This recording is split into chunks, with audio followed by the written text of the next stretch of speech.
sideways then. All right, well, welcome back. So tonight we are going to continue on our substantive review journey. We're actually going to finish it tonight. I forget how kind of quickly we go through it. So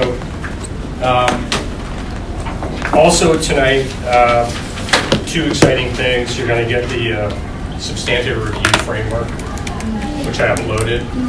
You may have already seen it. So we're going to get familiar with that, how that works.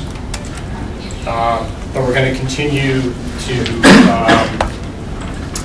learn not so much about the development of the substantive review framework. We're going to talk about Dunsmuir and kind of where we are now and how we apply or how we tackle substantive review questions. Right? And we talked last week about this is about the outcome, right? Really about the outcome of cases, so decisions, nothing to do with the procedure, nothing to do with procedural fairness. And we use our whole different language to talk about how we analyze a substantive review problem. So we're not going to get to the framework just yet, because I think we're going to, it'll help to go through more slides and have more discussion first.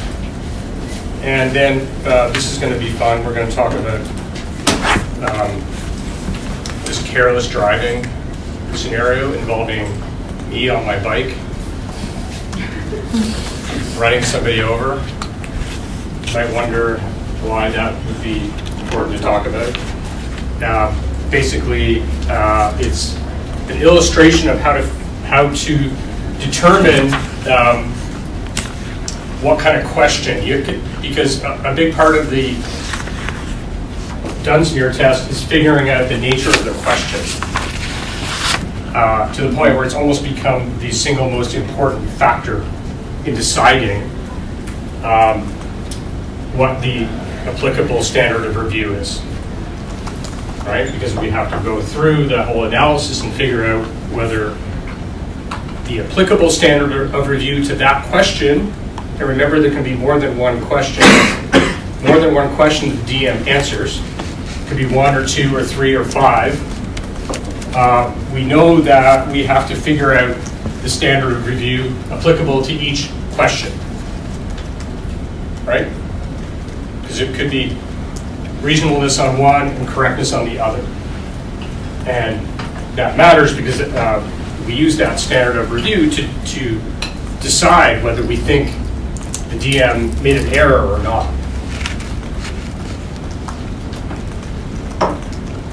And what are, see if you remember from last week, what are the two things that we really look at when we decide whether a DM's decision is an error or not? What are the two things we're looking at, thinking about?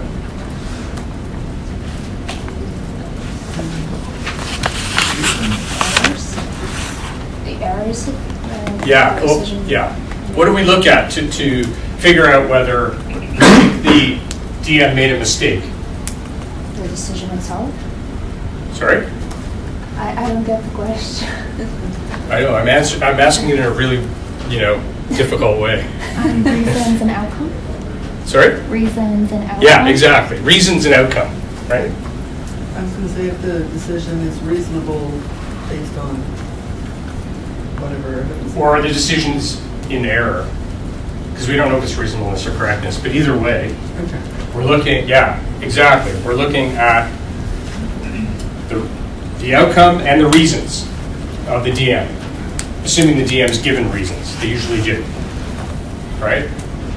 So we have to look at both. So is the outcome of the jockey losing his license acceptable or not? Forget reasonableness, correctness for a moment. Is the outcome of the jockey losing the license acceptable? But not only that, our DMs need to do better than that. They not only need to have a good outcome, they need to have good reasons for that outcome. And the courts want to see how was the outcome supported in the reasons, and was it supported in a way that is acceptable to the courts or to you guys when you answer a question. Is both the outcome and the reasons, are they both acceptable? We'll use the word acceptable. Or were they in error or not in error? Because we're going to avoid reasonableness and correctness language for now. Right? Okay. So again, I'm just getting you guys used to the way we talk about these problems in substantive review, which of course is very different from procedural fairness. Okay, so we're going to finally, we talked about a lot of history last week. We're going to finally talk about the current test from Dunsmuir, which we now know is, well, it's 10 years old, roughly. And the Supreme Court of Canada is right now, right as we speak, right now it's 6 o'clock on November 7th. What's the date today? 6th. They're sitting there. They're probably, maybe they're eating dinner, but they're also thinking about what they're going to do. Because last December they heard a trilogy of cases, and they're thinking about what they're going to do with this whole Dunsmuir thing. Are they going to throw it away and come up with something new? But for us, this is the current framework, right? Dunsmuir. So, and we'll look at a few examples of Dunsmuir being applied. A few key cases. Charter issues and standard review is just kind of a very narrow kind of discussion we'll have, but we need to have it. And we also have to talk about this other tricky issue as to whether tribunals or a DM even has the ability to decide a charter issue, which has been debated in the case law. So can they even decide, or do they say, oh, that's a charter issue, we can't deal with that. We're just going to leave it alone and that's for the courts to decide. Or do they deal with it themselves? Okay, so the Dunsmuir case, which I'm sure you've read. So this was a labor law case. An arbitrator makes a decision, an award. They use that weird word. Arbitrator makes a decision which found that Mr. Dunsmuir's employment relationship with the province of New Brunswick was governed by the Public Service Labor Relations Act in New Brunswick. So we know, of course, it went to Supreme Court of Canada, but we also know it had to go through the two courts below on judicial review, right? So the New Brunswick Court of Queen's Bench and the New Brunswick Court of Appeal both decided on judicial review that the arbitrator's award should be set aside, but for different reasons. What's the other word that we use for set aside? Quashed. Way better word. Quashed. So they quashed the arbitrator's award, but for different reasons. Oh, it's Superior Court. New Brunswick Superior Court, they did the old analysis, right? Because the Dunsmuir new framework didn't exist yet. They did their, what was called a pragmatic and functional analysis back then. And they came up with, okay, on this question, the arbitrator has to be correct. Standard of review is correctness. And remember, correctness means no deference, right? No deference. So they have to be correct, which is a stricter standard, showing no deference to the arbitrator. And they said the arbitrator made an error of law in their decision, and we're quashing that decision. New Brunswick Court of Appeal comes along on appeal and says they do their own pragmatic and functional standard of review analysis, and they come up with a different standard of review, they say, well, no, this is actually a reasonableness standard of review. It's applicable to this question.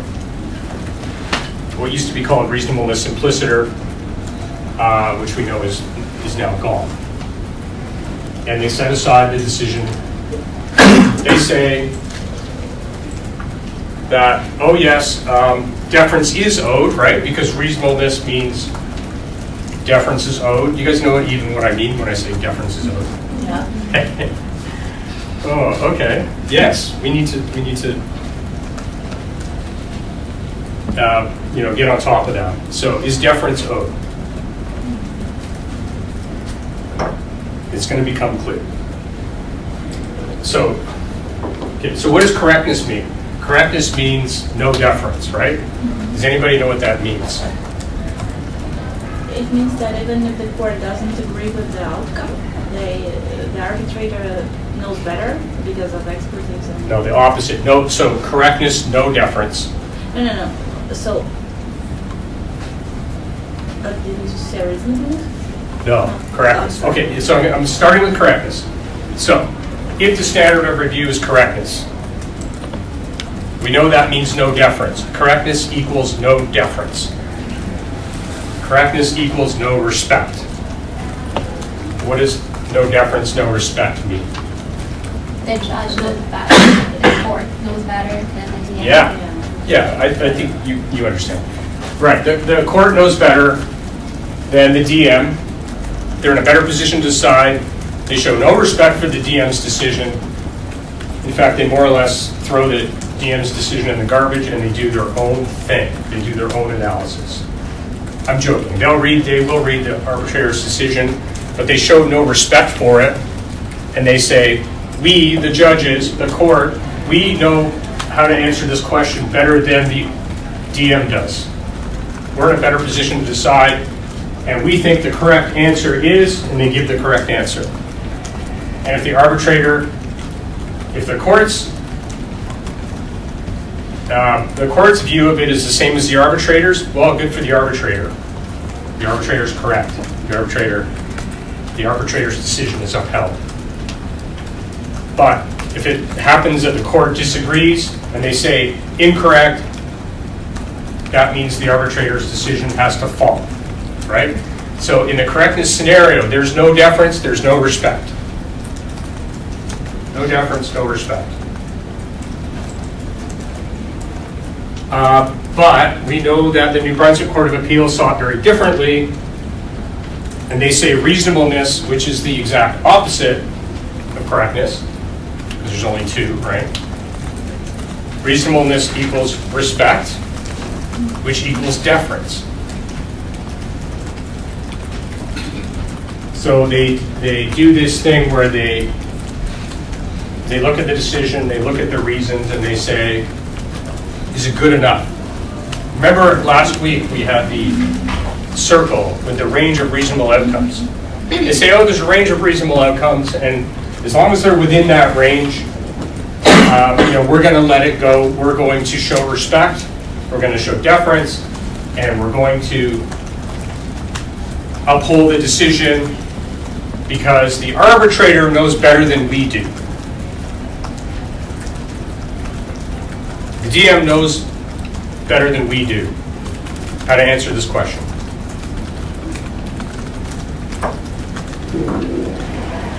But if the standard of review is reasonableness, does that mean the decision always stands? The DM's decision always stands? No. What would it take for the DM's decision to fall? if it's not reasonable. Yeah. If it's unreasonable, if it's outside that circle, that zone of reasonableness.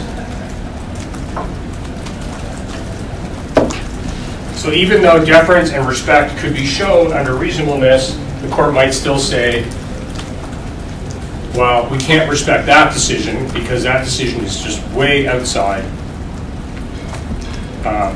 what's reasonable. So can't stand, right? So remember, under reasonableness and correctness, either way, the court could uphold the decision or quash the decision. Just they do so using the right language. But we're supposed to think about reasonableness and correctness as two completely different worlds and two ways of approaching a case, approaching a substantive decision. Some people would be very cynical about that and say, the whole thing's a joke. You know, the whole thing is just a dance, it's ridiculous, but we'll put that aside. We'll pretend it's all great. So what happened when it got to Supreme Court of Canada? They agreed, so wow, all three courts, this must have been a pretty bad decision, all three courts quashed. So the DM lost 3 times at 3 levels of court. Decision did not stand. Okay. So I know it's hard. The language that we use is not very intuitive. We have to kind of train our brains to think this way and use the right language. But we're gonna practice lots. Okay. Rule of law and legislative supremacy. King Kong and Godzilla. They're always with us. They're always with us. Because in substantive review, we say the rule of law is affirmed by assuring that the courts have the final say on the jurisdictional limits of the tribunal's authority. Okay, so in other words, based on the rule of law, the court can always intervene if it wants to, and it can quash a decision. All right, so there's no such thing as ultimate respect, where the court just says, oh, well, we're not even going to think about this, we're just going to uphold because this tribunal, this DM must be perfect. No, we never go that far. But then on the other side of the coin, we have legislative supremacy, and it's affirmed by adopting the principle that the concept of jurisdiction should be narrowly circumscribed and defined according to the intent of the legislature. That quote really doesn't help very much. But basically, legislative supremacy, okay, let's back up a second and say,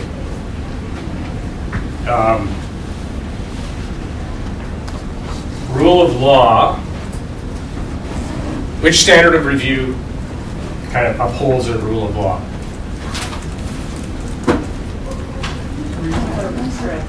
Correctness. Yeah, I would say correctness. Because correctness allows the court to intervene and carefully scrutinize a decision and decide whether it's right or wrong based on the law. On the other side, you have legislative supremacy. And why is reasonableness tied to legislative supremacy?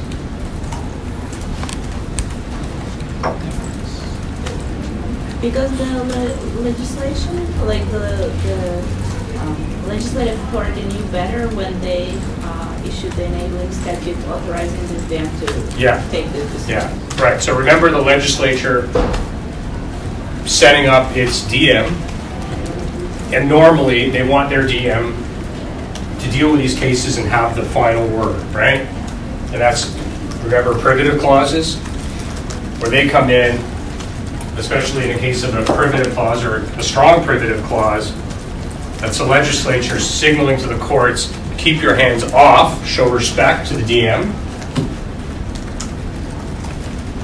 And that is tied to reasonableness. Right? When we get reasonableness, that's telling the court, hands off, show respect, don't intervene.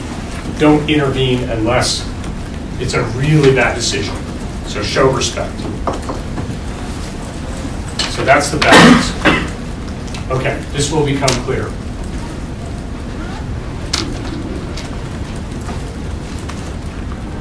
Okay, just a reminder that we now have just the 2 standards of review, reasonableness and correctness, and formerly we had 3 prior to Dunsmuir.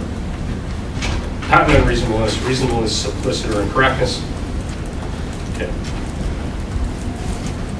So here's sort of the official 2-step standard of review framework, which is going to be reflected in the framework that I give you guys. So it's a 2-step test. Number 1, does the jurisprudence determine in a satisfactory manner the degree of deference for a particular category of questions? Okay, that's a tricky one, but basically what that does, the court there is telling all the other courts in Canada, look, don't do this standard of review analysis over and over and over. If it's been decided that a certain type of question attracts reasonableness, then just go with that. You don't have to do the whole standard of review analysis.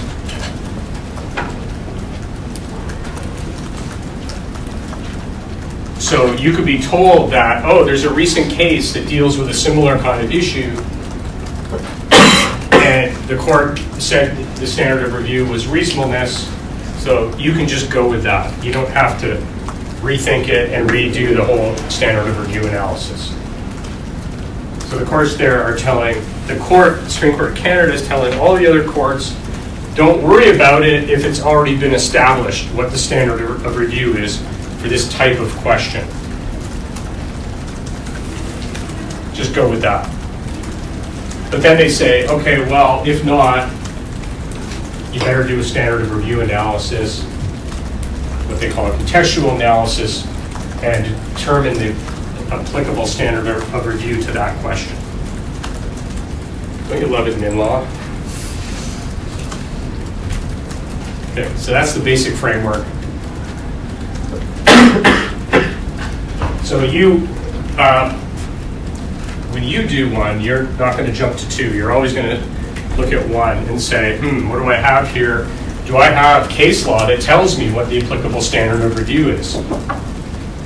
You know, in a case, I could tell you or not tell you that there's a recent case or an applicable case that established a standard of review. And you'll want to jump on that to say, oh, well, maybe I don't need to do a standard of review analysis. But often it'll be the case that you don't have anything, you don't have any case law. So you've got to go to step 2 and do the standard of review analysis. So if the case is decided, there has already a case been decided, but it's not from the Supreme Court decision, would it still stand? Could, absolutely because could. The framework is from the Supreme Court, and you're saying don't bother doing the analysis if it's similar, but if it's not a decision decided by them, wouldn't it be still worth it? It's okay, it's still okay. In that province, because we're talking about a province normally except for federal, leave that aside. In Ontario, if the divisional court has recently decided the standard of review of the Privacy Commissioner's rulings under Section 21 of FIPA is reasonableness, that's true by the way, you don't need to redo it. So if a new case comes along, especially if it's recent, if a new case comes along, the divisional court again, they're going to say, this has already been decided, we're not going to go through this dance again, it's okay. But what if that decision is 20 years old? Maybe not so good. So it should be recent. Hopefully it's of the same province. So that's a good question. What if, there's some Manitoba case? Maybe, but Ontario court might look at that and say, well, that's Manitoba, not Ontario. So it's not very good authority. So it doesn't have to be the Supreme Court of Canada. Okay. And the courts don't, they don't like to bother doing this, right? They're lazy, like a lot of us. So if they can find a way around having to do that, they'll avoid it. But you guys, of course, are going to need to do this, so you're going to be tested on it. You're not going to stop at 1 every time. You're going to go to 2. Because you need to know how to do this. To this day, you still have to know how to do it. Okay.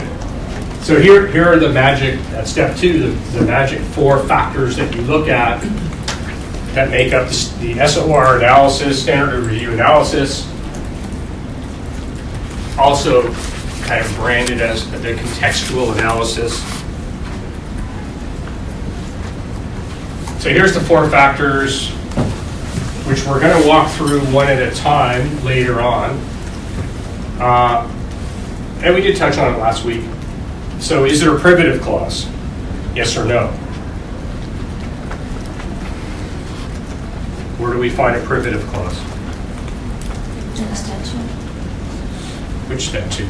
The neighbor's neighborhood. Yes, also known as The home statute, enabling statute.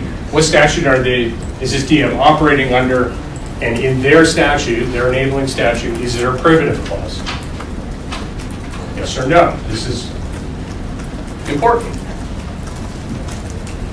And also, how strong is it? Because we know there are stronger ones and there are weaker ones. So we look at that and we kind of do a bit of an analysis there. And remember, in factor one, what's the opposite of a privative clause? Remember, what's the legislature being a bad parent? Silence. Being silent on the issue. Well, silence, yeah. Granting the right of appeal. That's over there. That's not a very good parent, but there's an even worse parent. Let's say you have the right of appeal. Yeah. A statutory right of appeal is the worst parent. Is there, that's the legislature signaling to the court,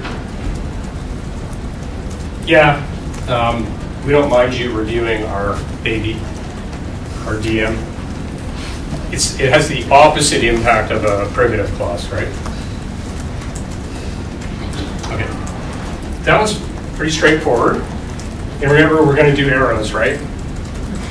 What would a strong privative clause be? What arrow would you get from that? Reasonably. Yeah, up towards reasonableness. Yes. Towards reasonableness. It's a direction, right? Okay, number two, the purpose of the tribunal is determined by the enabling legislation.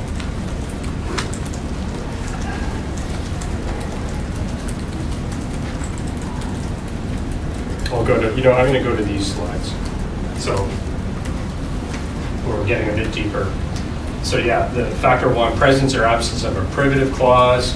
Privative clause generally signals reasonableness because it signals the legislature's intent that the DM be given deference, right? So arrow up with a good privative clause. But we know that a privative clause, of course, is not everything. It's not the end of the story, but it's a signal. Yeah. Okay, number two, this one's a little tricky. It's my least favorite of the four. Maybe you guys will like it. Number two, the purpose of the tribunal is determined by interpreting the enabling legislation. So there's this quote that you can use. A discrete and special administrative regime, this is from Dunsmuir, a discrete and special administrative regime in which the decision maker has special expertise will lead to deference and a reasonableness standard.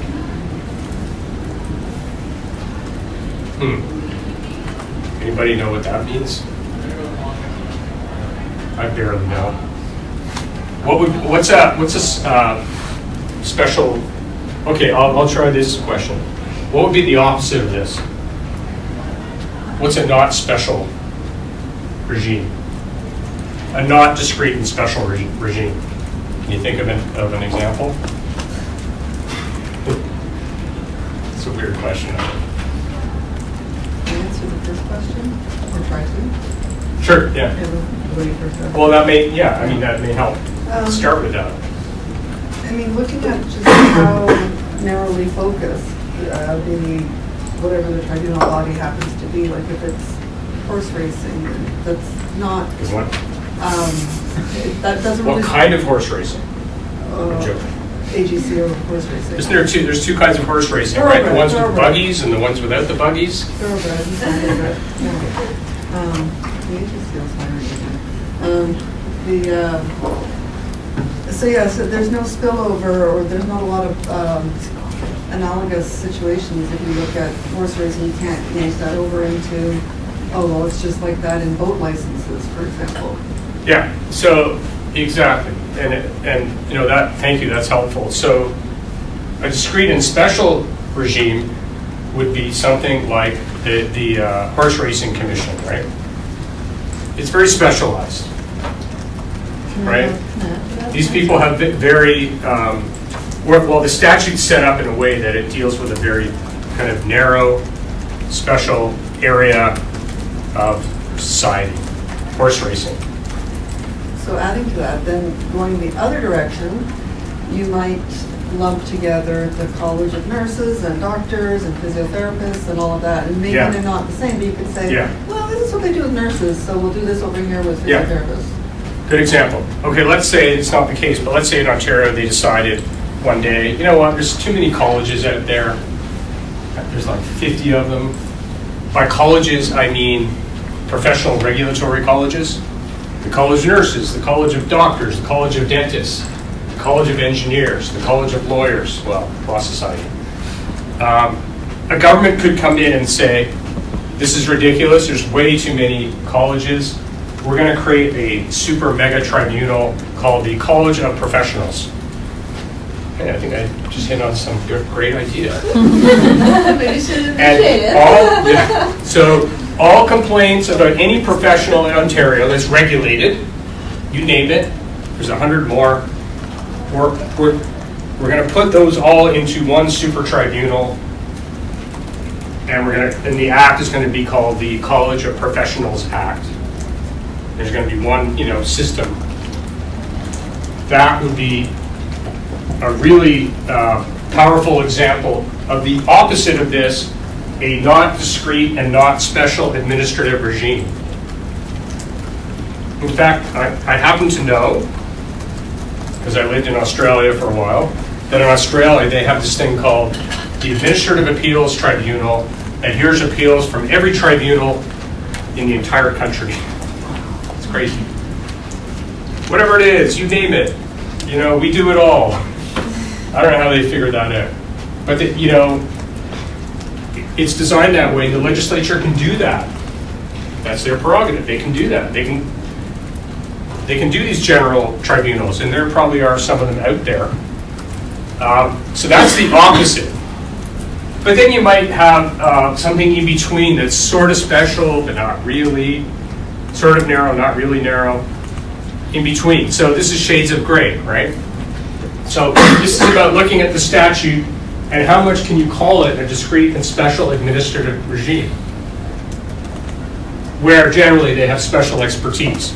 So the Horse Racing Commission, Ontario Horse Racing Commission has, it deals with a narrow area of oversight, the horse racing industry, and the people who hear these cases are horse racing specialists. So boy, that's a pretty strong special regime, right? Designed by the legislature. Great, that's what they decided to do. Not horse racing and car racing and emu racing, all kinds of racing. They didn't throw all the racing things into one tribunal. They limited it to horse racing. So that's special. Okay. So that's your job, is to figure out how special, how narrow, or how broad is their mandate under their statute.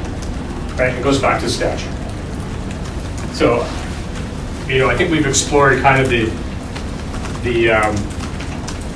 different ends of the spectrum here, and we know there's some in the middle.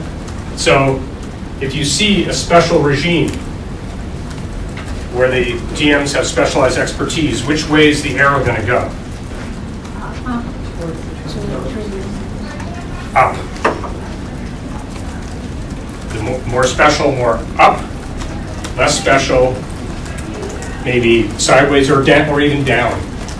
The Administrative Appeals Tribunal in Australia, that's probably a down, because that's almost as little specialization as you can get. Oh, we just have a bunch of smart people, and they can learn anything. One day they're dealing with a horse racing issue. The next day they're dealing with the price of electricity. Okay, they're all over the place. Okay, So that's number 2. Okay, number 3. Number 3, I should have put it in a different color. Why? Because it's really, really important. It's way more important than 1, 2, or 4.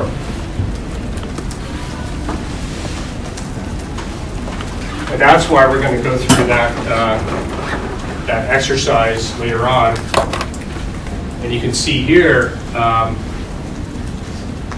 that we kind of break down questions of fact, questions of law, all these different things. What am I talking about here? Question of fact, question of mixed fact and law.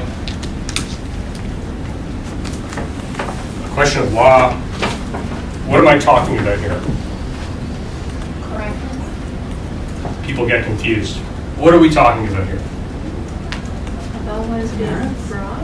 Whose question?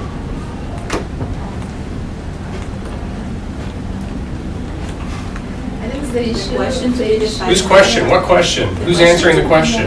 the Who's DM. posing the question? The person that is bringing the issue, the complainant probably is bringing up the question. And Who's deciding it? The DM. The DM. Yeah. I know it's a silly question, but what we're talking about here is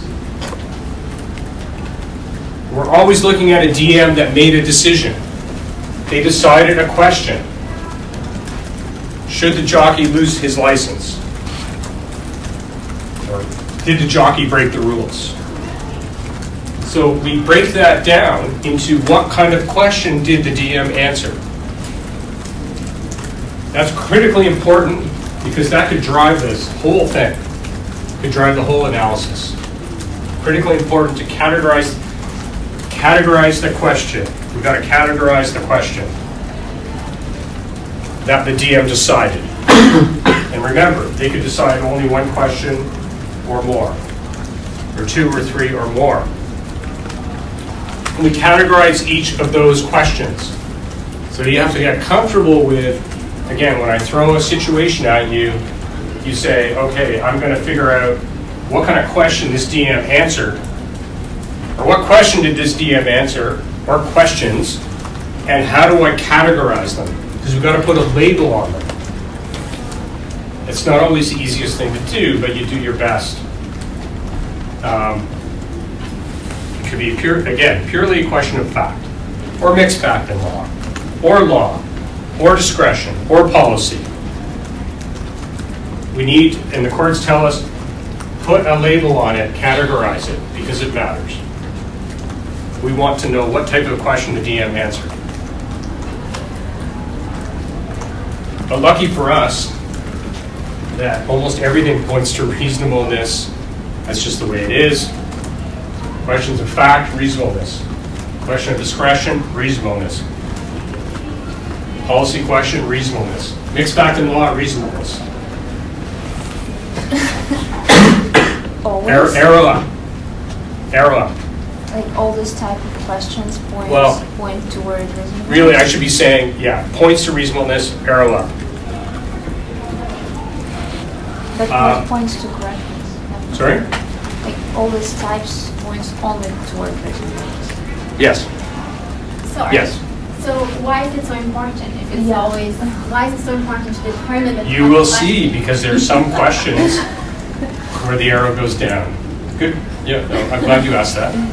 We're going to see some types of questions where the arrow goes down. So this is not a total waste of time. Some questions, the arrow goes down towards correctness. But this is a good slide to have handy when you're doing a problem. Questions of law, we're going to go back over this in later slides. A question of law in the realm, the area of the tribunal zone statute, or those closely connected to its work, points towards reasonableness. Question of law in the common law in relation to its own area, reasonableness. So there's a lot, right? There's a lot there that point to reasonableness, but we're going to see, and here we go, some questions go the other way. And let's look at them. First one's a biggie.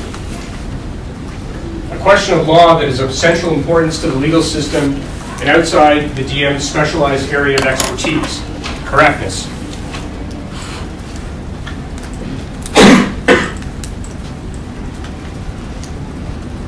So, I'll just pause there. A lot of times the game is, because if you're a lawyer for one side, the lawyer for the other side, you guys are often going to argue about, is it an ordinary question of law or is it one of these questions of law? And if you're trying to overturn the DM's decision, you're going to try to get questions into here. You're going to try to fit it into that category. And don't forget there's an and here. So the question of law has to be of central importance to the legal system and outside the DM's specialized area of expertise. If both of those apply, you've got correctness. Well, you've got to narrow down towards correctness. And you would not believe the litigation that goes on where everyone's arguing over that. Oh, it's an ordinary question of law. No, it isn't. It's a law. It's a question of law that's of central importance to the legal system and outside specialized expertise. So this is an area of that's hotly contested because it can make the whole case go one way or the other. What does central importance of the legal system mean? It's like, it's a bit ridiculous to be honest, but okay, think of it this way. Is it a question where the right answer matters like outside this little case? So it matters to the legal system. So I'll give you an example because it's hard, it's very abstract.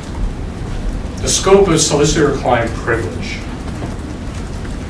That's the classic example of, well, solicitor-client privilege, that matters to all of us, lawyers and judges in the legal system. Boy, you better get that right. We can't have solicitor-client privilege being, well, it could be this, could be that, there's lots of disagreement. No, it matters beyond the scope of this case what solicitor-client privilege means, some aspect of it, something like that. So that's where the courts say, no, we're not going to let you get away with just some opinion about the scope of solicitor-client privilege. You better get that right because it's too important. It doesn't just matter to some jockey person. It matters way beyond that, so you have to get it right. But if it were something decided by the law society, then it would be in their specialized area of exactly. expertise. So you could say, oh, it's a question of law of central importance in the legal system, scope of privilege. Oh, but it's by the law society. They know privilege. So it's not outside their specialized expertise, so you're right. So it would fail, and it would be back to reasonableness. That's a really good point. So you can see it's not easy. It's not easy to establish that. Our office just last year lost a case on this very point, and I'm still angry about it. But they said, oh yeah, what does the privacy commissioner know about child, the best interest of the child? It was like it's a very important question of law, the best interest of the child in this case. And we don't have any expertise on that. Because we're the privacy commissioner, not the children's commissioner. So the Ontario Court of Appeal blasted us using this, and it hurt. And we tried to get the Supreme Court of Canada to intervene, but they said no. Anyway, just a war story. I hate war stories. So this is a really important and contentious point. But we know that's one of there's four questions where the arrow is going to go down. They're not going to be very common though, right? Number 2, this one drives everyone crazy. True question of jurisdiction. So a question about whether the tribunal had the authority to make the inquiry. Boy, nobody can agree on what this means. And this is introductory admin law, not advanced admin law. So I will just tell you that the way I look at it, what this means is, I use the example of, could the privacy commissioner decide whether, I think it was on a slide way back when. Could the privacy commissioner decide whether to grant a license to race in the Molson Indy? I don't know where that example came up. So, could the privacy commissioner decide whether or not to grant somebody a fishing license? No. Right? That's a jurisdictional question. We have no business, that's an easy one, we have no business deciding whether to grant somebody a fishing license or not, but we do have business deciding on a privacy issue under our statute, right? So it's as simple as that. Well, I'm trying to make it as simple as that. It's way more complicated. People do stupid things with it and try to stretch it. Anyway, true question of jurisdiction, they're going to be rare, and they should jump out at you if, like, you say, well, the DM, why is the DM even answering that question? That's outside, that's totally outside their scope. Privacy commissioner deciding a fishing license, it's ridiculous, right? Totally outside our scope. We can't even entertain the idea. So it's very unusual that there's going to be a true question of jurisdiction. So the problem is lawyers come in and say, oh, that's a question of jurisdiction all the time, and it's nonsense. It's almost always not a question of jurisdiction. But we have that there because, of course, we say we don't want DMs just willy-nilly deciding issues they have no business deciding. So the court says, no, we're not going to defer to that. That's correctness.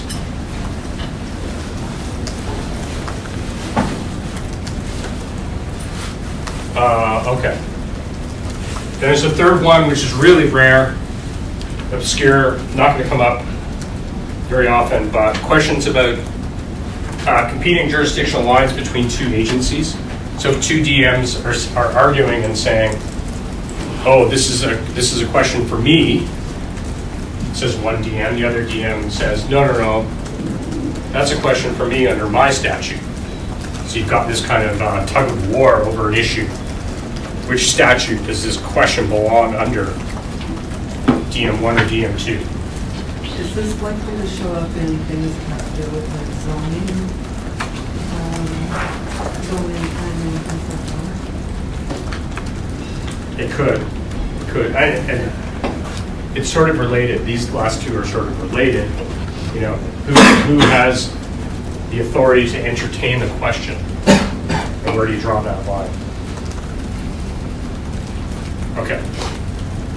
And there's a fourth one, which is not on here, but a true charter challenge. We're going to spend time on that, fourth one.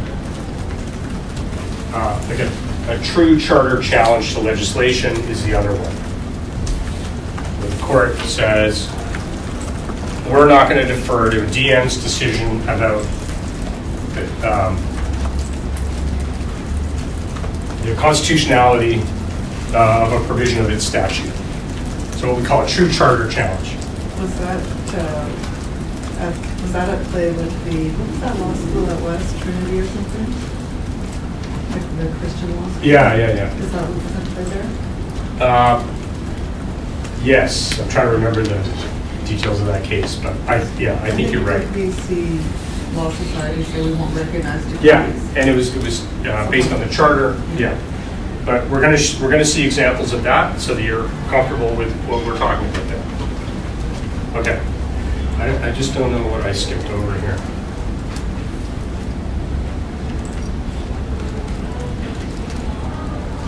Yeah, okay. We've really covered what we need to. In 3, nature of the question, we're going to go back over this. Don't worry that we're going to revisit this over and over so you're comfortable with it. So factor number 4, again, we're always doing up or down arrows. Factor number 4, this is a pretty straightforward one, expertise of the decision maker. So a discrete and specialized regime where the decision maker has expertise will tend towards reasonableness. What's the difference with the first one? It looks a lot like the first one, doesn't Yeah. it? So And here we're talking about the decision maker members and their expertise. this one here, yeah. So for factor 2, yeah, we're really more looking at the enabling legislation. The purpose of the tribunal is determined by the enabling legislation. So you say, that's where you say, well, the legislature set up a discrete and specialized regime to deal with horse racing, or whatever the subject matter is. Or the opposite. No, the legislature set up a not specialized general regime to deal with a broad topic. Okay, so that's how you talk under number 2. Under number 4, you're talking much more about the expertise of the DMs. Not necessarily the one DM, but the DMs as a whole. So this agency, are they made up of DMs who have a lot of expertise in the subject matter, So you're whatever that talking might be? about the individuals, like the judges, not about the DM and the decision maker, not the body. Not the body, it's about the individuals, but what, yeah, sort of assessing the nature of the people that they have at the agency who make decisions. So that can change in like 4 years. Then It could, and that's why it's kind of, it's a hard one to really pin down. You don't what you don't do is you don't say, oh, well, let's see the DM's resume. You don't do that. Or let's see all the resumes. Well, you could, right? But no, it's more general, and you say, well, who are these people?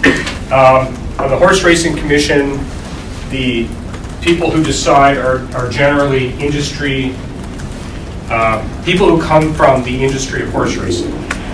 They're jockeys, they're trainers, they're this, they're that. Like, who are these people?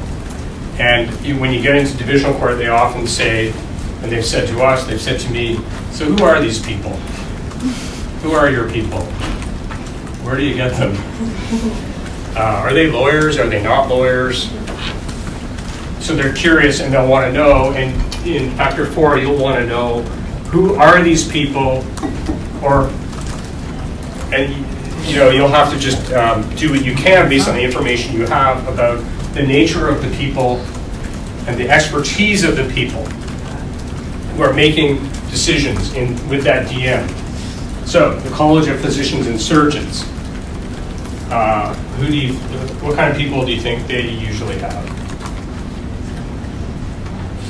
surgeons, who make their decisions? Doctors.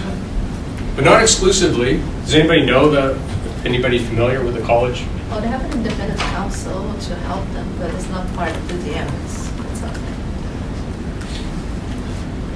Well, I'm not looking at it exactly, but it would have a couple of professional members who might not be doctors, maybe they just have, Yeah. lab or pharmaceutical experience. Yeah. And then it might also have a balance requiring 1 or 2 public members or something Yeah, like that. exactly. So you can have that where it's hard to know what to make of that, right? Because some of the the DMs are highly specialized, like there's a surgeon who's judging the quality of a surgery or something like that. That's highly specialized. But then you have members of the public, so you say, oh, well, yeah, they're specialized, but not always and not extremely so. So you're going to look at and just do your best to assess the level of expertise of the DMs in that subject matter. In the subject matter of that DM and that agency. So again, you're not looking at the one person, but who that one person is, as the DM will maybe give you a hint as to the kind of people that they have, right? So on the one hand, you can have the very specialized person like the doctor judging the doctor, Or you can have the opposite, which would be, oh, just an ordinary member of the public with no particular expertise. So then, you know, the arrow might go down if we're talking about people who don't really have much expertise. And there are boards out there where you could say, you look at them and you say, well, I don't think these people have really any kind of great expertise at all in subject matter. And if you see that, which way is the arrow going to go? If they don't really have That's what you're talking about now. much expertise. Correct. Down towards correctness, exactly. But the more you can say, oh, these people are really expert in building or zoning or engineering or law or whatever the subject matter is, well, the more the arrow's going to go up. And this gets debated too. All right, you can say, depending on which side you're on, one of you is going to say, oh, these people are very expert, and the other is going to say, no, they're not really expert. You know, you're going to get into that argument. But again, not to the point of examining their resumes, but you may get into, you know, who are these people really, and where does their expertise come from, if at all? Do they have any expertise?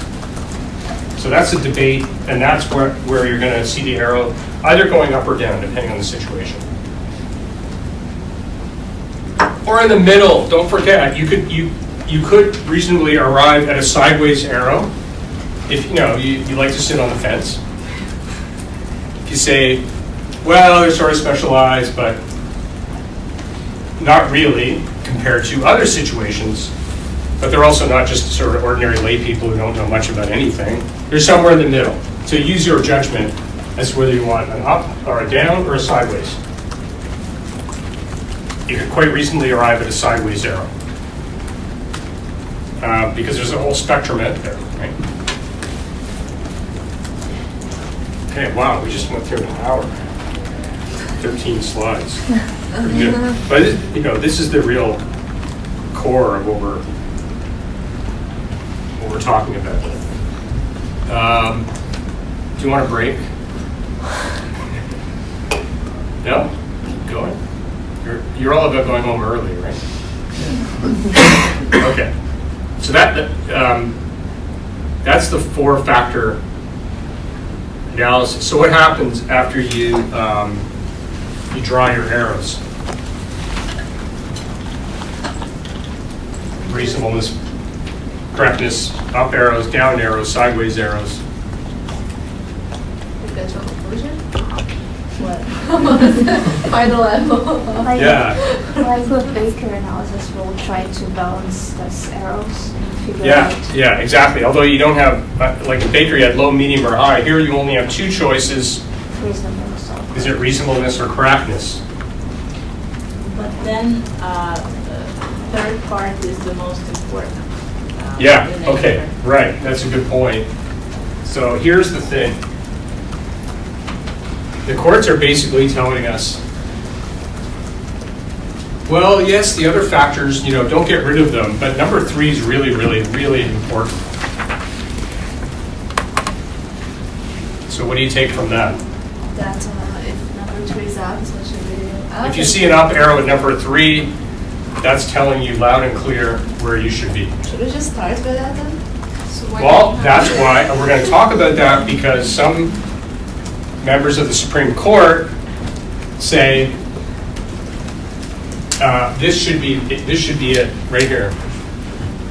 Forget 1 and 2 and 4. They're pointless. They may be interesting and all that, but they're pointless when it comes to correctness versus reasonableness. Let's just drop them. And that's part of the debate right now at the Supreme Court in this new decision that's going to come out any time now. That may be where we end up, but for now we have to do this dance because the Supreme Court majority says, yeah, do all 4 factors and do your arrows, but wink wink, when you get to 3, that's really your answer. I know, Isn't it been law for 8? They're trying to fix it. They're trying to fix it. But we have to do the dance. We have to do the dance. And there's no like, oh, well, a little bit of reasonableness or a lot of correctness. You don't do that. It's binary. It's 0, 1, correctness, reasonableness. So yeah, if you get an up arrow in 3, don't say, you're probably not going to want to say, oh, but that's, there's some I have down arrows, so I'm going to go to correctness. You can try, it's very risky because 3 is so powerful that it kind of, we're told that it overwhelms the other factors. So artificial, right? There we are. Okay. So we're going to do some practicing on this in later classes. Okay. So when you arrive at a conclusion, right? You arrive at correctness or reasonableness. Let's say you arrive at reasonableness, and we know from the case law that the vast majority of cases are going to end up being reasonableness. Probably 8 out of 10 or even more. So if you arrive, because most questions point to reasonableness, right? When you categorize them.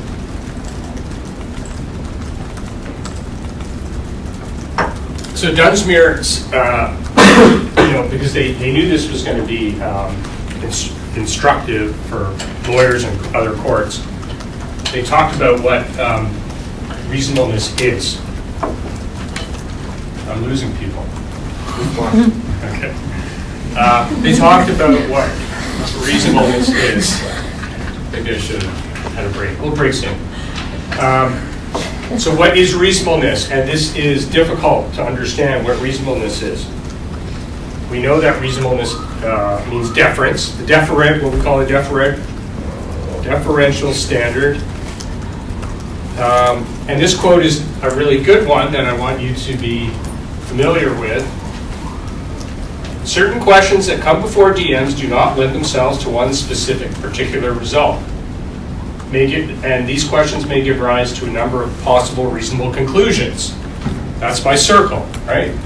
My circle of reasonableness, and I put dots in saying there could be 2 reasonable decisions, or 3, or more, all within the zone of reasonableness, and they're all okay.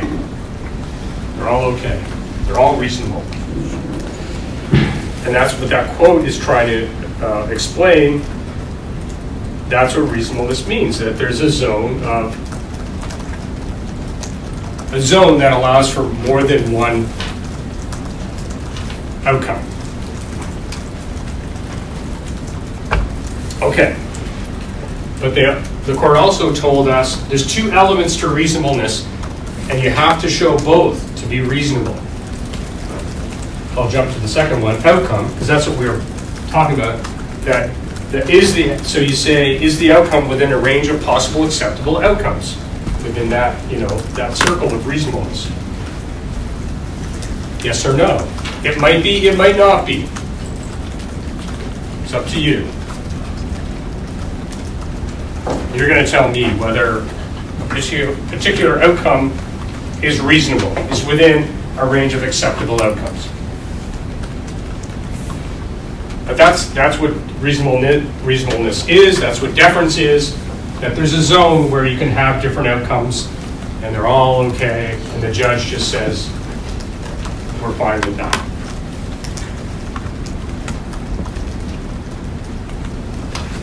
Does that make sense? Could you comment the first element, the process? Yeah, the first one. Okay, yeah, I was going to get to that because we were talking about outcome. I wanted to touch on outcome, so that's easy. The jockey broke the rules, lost their license. There's 2 decisions there, right? Was the jockey guilty of cheating in the race? If so, what's the penalty? License revoked. There's two decisions there. So you would say, I think it's reasonableness on whether they broke the rules or not, and it's reasonableness on the penalty. So we're going to look at the outcome. Losing the license, is that within a range of possible reasonable outcomes? Yes. Yes or no? Yes. Yes. How do you know? You haven't seen the evidence? But it is a possible outcome. It is possible. Oh, depending okay. on- No, thank you. Possible acceptable outcomes. Oh, it has to be both. Because the court could say, the court could look at the situation and say, that's crazy. The finding that this jockey cheated is a crazy outcome, and it's not reasonable, so we're quashing it. They can still do that, but they're much more likely to say, well, you know, maybe we wouldn't have said the jockey was guilty, but it's reasonable and acceptable. Right? This is the court saying, I don't know if we would have decided this case this way, but, you know, what do we know? We don't know much about being a jockey, so we're going to let it go. Basically, it's a spectrum. And if Yeah, If yeah. the outcome falls somewhere on that spectrum, even if they might have landed at a different end of it, because we're on the same spectrum, Yeah, sort of. sort of. Think of it as a zone of what's acceptable. So you could say, this is what I think the zone of acceptable outcomes is, and both guilty, not guilty are in there. Or you could say, not guilty's in there, guilty's outside the zone. But who defines this zone? Is it You do. in statute or is it defined by court? It's just the court. It's their opinion. It's their opinion. Yeah. How do I explain this? This is very much your judgment call, right? Whether you so you're the reviewing judge now. You look at the decision, and you either say, you shrug and go, okay, that's interesting. Doesn't seem crazy to me. There was some bad stuff happening there. I'm gonna let it go. That person is guilty. Versus you read it and you say, wow, this makes no sense to me. This is a crazy outcome, given what I know about the case. So I'm quashing it. It's unreasonable. It's outside the range of possible acceptable outcomes. But this is in the eye of the beholder, right? But if it is like a yes It's what or you no think. answer, It's what you think. if it's a yes or no answer, like if you had a cheater or didn't cheat, like wouldn't both of them be accepted? Like it depends. Right. But if I gave it to you and you looked at it and you read the reasons, okay, I'm trying to separate the reasons, right? This is reasons, outcome. Reasons, outcome. So you look at it and you say, you could say, this makes no sense to me. I don't understand why they found that the jockey was guilty when 10 witnesses said that he didn't do that bad thing. And like no witness said that, I don't know, I'm making something up. But something that's just, that you consider outrageous and wrong and unacceptable, really bad. Crazy. It's not a great word to use, but, like just a really offensive, unacceptable outcome is basically it. Because on reasonableness, you're supposed to show respect. But judges say, look, I'm only going to show so much respect if this decision goes way outside what I think is reasonable, acceptable. Okay, I'm not, we're not going to stand by and let an injustice happen. We're going to quash. I know, it's hard. It's just subjective. It's very subjective. It's very subjective, but they're trying to give us a framework, and this is the Supreme Court of Canada trying to discipline the judges to say, don't just give your opinion. Be respectful, be deferential. Because in reasonableness, what does reasonableness mean? It means the DM knows more than you do, Judge. So you need to just step back and apply deference. And unless it's really, really outrageous, I'll use the word outrageous. This is outrageous that the jockey lost their license. Unless you can say that, you let it go. You just let it go. Judges have a really hard time with that. Because judges are used to saying, well, I know what's right, and I'm up here, I'm up high, and this DM is down low. I'm smarter, I'm better, I'm superior. So, but the Supreme Court, wraps them on the knuckles and says, no, you're not. You may think you're smart, sure you're smart, but you need to show respect to the DMs. Because guess what? They know more than you do about horse racing. So show respect. A lot of courts, they just hate doing that, but they have to do it. Okay. But not only does the outcome have to be reasonable, within a range of possible acceptable outcomes, the circle, but the process has to be, I hate that they use the word process. You could scratch that out and say reasons, the reasons. People see that and they go, oh yeah, procedural fairness. We're not talking about procedural fairness. We're talking about the reasons, and are the reasons justified, transparent, and intelligible? Justified, transparent, and intelligible. How do you know if they're justified, transparent, and intelligible? You read them. Yes. Well, first of all, they provide them. Yeah, we know that under procedural fairness, they usually have to provide reasons. So you read them and you say, are they any good? Do they explain well? But we have, they want us to use this language. So basically, And you'll see cases where they say, yes, the reasons were justified, transparent, and intelligible. So basically, if they said like yes, and then they're fine, like they just said because of this article from that law, then it wouldn't be because like. Yeah, you've got to explain. Yeah, so courts are not going to tolerate somebody just saying, well, we heard evidence from witness A, B, and C, and in our view, the person's guilty. What? Why? That's like no reasons. So judges will say, no, there's no justification. You didn't back that decision up. We don't know transparency. What was going on in your head, DM? You need to explain what was going on in your head. You can't just say, oh, it went into my head and what came out was a decision. Like, I'm not telling you what was in my head. No, they have to be transparent. And intelligible, basically meaning, can you understand and follow their logic? Can you connect the dots, A to B to C to D, or is it just a jumble of words? There's some bad stuff out there. DMs. There are DMs who just do a terrible job, not only because the outcome they reached was not a good one, but they also don't explain themselves well or clearly so that people can understand, especially the poor jockey who lost their license, understand why they lost their license.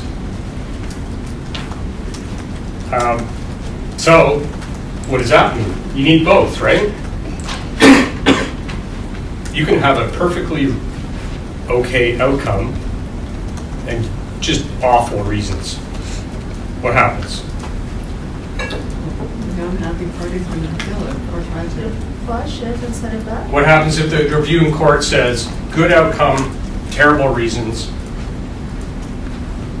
What did you say? Flush and send it back. Quash, yeah, quash. It can't survive.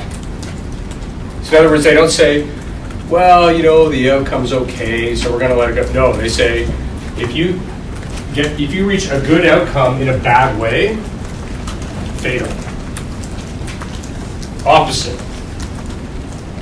You reach a bad outcome in a good way. Oh, these are beautifully written reasons. I think we talked about this last week. Really, whoever wrote these reasons is obviously very smart and really good analysis, but then arrived at a bizarre conclusion, fatal. You need both. You need both So DMs know that that's what they were going to have to do to survive judicial review. They need both.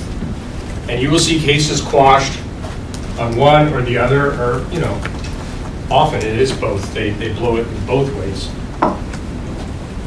So the court will quash and send it back. They will say, this decision is unreasonable because of this or this, and we're quashing it. So that's the game, right? You guys might want to say it's unreasonable because you're defending the jockey. The other side is going to say, oh, it's reasonable. And, you know, reasons don't have to be perfect. They were pretty good. And the outcome's reasonable. So that's the push and pull in a judicial review on reasonableness, which we know is almost always the case. So you're almost always arguing this right here. It's going to boil down to that. And that's why you'll see courts looking at the reasons and commenting, like, oh, it was well explained, or it wasn't. I could follow the logic, or I couldn't follow the logic. So they carefully read the reasons, and that's kind of the whole. The centerpiece of the debate is the reasons. Are they good reasons or not? Of course, good outcome too. So that's what you guys got to do. You got to figure out, is it reasonableness or correctness? If it's reasonableness, use that to analyze the problem. This is more explanation of reasonableness, which we've talked about. Respect for the DM process of adjudicative bodies with regard to both facts and law, basically. Respect for the legislative choice to leave some matters in the hands of administrative DMs, and the courts respecting the role of administrative bodies. Theory of deference. Okay, what's correctness?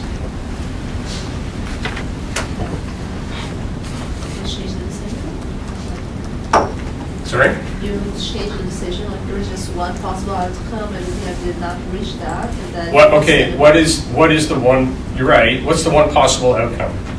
Court's version of that. Yeah, exactly. Out of whose head? The courts, the judges. What they think is the right outcome is the right outcome, and if that's the same outcome that the DM came to, good for the DM. If not, quash. So you don't do this dance around reasonableness and deference. It's way more straightforward. The court, there's no deference to the reasons or the outcome of the tribunal, and the court conducts its own analysis. But did it quash and send back? No, just change the decision in that case. Or did it still send it back since just one outcome? Then it would be like, Yeah, okay, you're right. If there's only one correct decision, they say the correct decision is the jockey keeps the license. Yeah, they're not going to send it back. It's game over. It's a good point. But so they're going to quash. They basically say, they take the reasons, they read them, they go, oh, that's interesting. They throw them in the recycling bin, and they do their own analysis. It's like, we don't care. I always say this and then I contradict myself. We don't care what the DM said, but they do. They'll read it. But they'll come to their own opinion because on correctness, it's the court that knows better than the DM does. They know better. No deference. Usually that means there's no real expertise. And they will simply say, we're the court. We're deciding this case, right or wrong. That's for us to decide. No deference. So that's an easy one for you guys because you just, if you're the judge, you just say what you think. Correct or not correct. Very easy. But you know that I'm going to force you to do the reasonableness dance. I would never make it that easy for you. You may have to spot correctness, but at some point I'm going to want to see you apply the reasonableness test to a situation. Because it's really difficult, to the point where probably half the judges in Canada don't really get it. Or they pretend to get it, but they don't. But you guys kind of understand it better. Yeah, so now you've got the tools, you've got the language, you've got the framework to how to determine whether it's correctness or reasonableness, and then how to apply correctness or reasonableness to the situation. So again, we like to point out pitfalls. Students sometimes, they put a lot of sweat into a lot of hard work into determining the appropriate standard of review, and they settle on reasonableness, look at their work, and they walk away. And I'm like, wait, you're not done. Apply reasonableness. Okay, you can't forget to apply reasonableness or apply correctness to the situation, to the decision that was made by the DM. And remember, there could be, I keep saying, I keep repeating myself, 1 or 2 or 3 questions, right? And you're going to have to come at it on question 1, all over again on question 2, all over again on question 3, right? Because they'll compartmentalize it like that. I won't give you like 8 questions, but there might be 2, so or 3. You've got to break it down. Because you could have reasonableness, correctness, reasonableness, and then you got to apply each of those to that question, which may take you a while, but you've got to do that. You can't kind of mush it all together. You've got to break it down.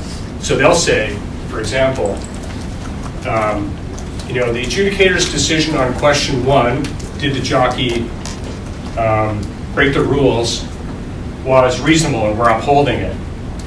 Now let's go to question 2, revoking the license. That's also reasonableness. The adjudicator's decision was unreasonable. The lifetime ban was unreasonable, not explained properly, we don't like it, we're quashing that. So you can imagine that scenario. Uphold, quash. So what do you do there? Probably send it back, right? And say, redo the penalty. Lifetime ban is unacceptable, is unreasonable. Go have a new hearing on penalty, come up with a suspension of, 30 days or 2 years or something.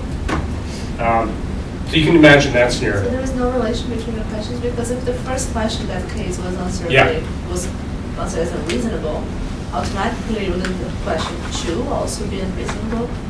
If the first question, if the first question was unreasonable, so the jockey's not guilty, Then, quash, and I guess that would be the end of it. so you wouldn't go to the second? Yeah, unless the court just decided there should be a new hearing because it was all faulty and they didn't hear the right evidence or something, I don't know. You can imagine a scenario where they say, we're quashing it, this can't stand, go do it again and do it properly. Admit more evidence or something like that. Depends. We're going to talk a little more about remedy. remedy. We wouldn't analyze the second one. If it came something like that in the example, we would just analyze it first until it's over. We'll go to the second one. Yeah, so they've got to figure out what makes sense in that scenario. But just for our purposes, it's question by question. So you've got to break down the questions and categorize them, right? And analyze them one question at a time. Again, a big mistake that people make, they try to blend it into one single analysis, and they forget to break it down and say, well, the DM made answered 1, 2, 3, 4 questions, so we've got to look at each of those individually because it matters. Because you could have a different standard of review and a different outcome for each question. And you can see how in the jockey case, there's a bunch of different varieties of analysis and outcome. Wow, 7:30. No break. I think it's break time. So, I guess quarter 2 jurisdiction. So this next slide. what we're talking about there is this, like the jurisdictional error. So an attempt by an agency to do things it had no legal power to do. So that's what we call jurisdictional error. And, those two are related. This idea that the DM answered a question they had no business answering is the kind of question that we say attracts correctness. Like either they had the authority to answer the question or they didn't. My example. Sorry? What they used to call ultra vires, if they're in the Latin. Yeah, exactly. So for our purposes, the way we think of it is, again, this idea that can the privacy commissioner, yes or no, decide a question of granting a license to a voting license or something like that, okay? That would be a true jurisdictional question or true jurisdictional error if they did so. No deference, correctness. So the PSAT case, it's just a case where there was a debate about whether, is this really a true jurisdictional question? And in the PSAT case, they decided, no, this is not that kind of situation. It's not a true question of jurisdiction or vires, but rather it was simply a question of whether the DM properly interpreted their own statute. Yes or no? Which is, as we know, the ordinary question of law. Deciding an interpretive question on their own statute, that's going to be reasonableness. And that's what the Federal Court of Appeal ended up saying in this case.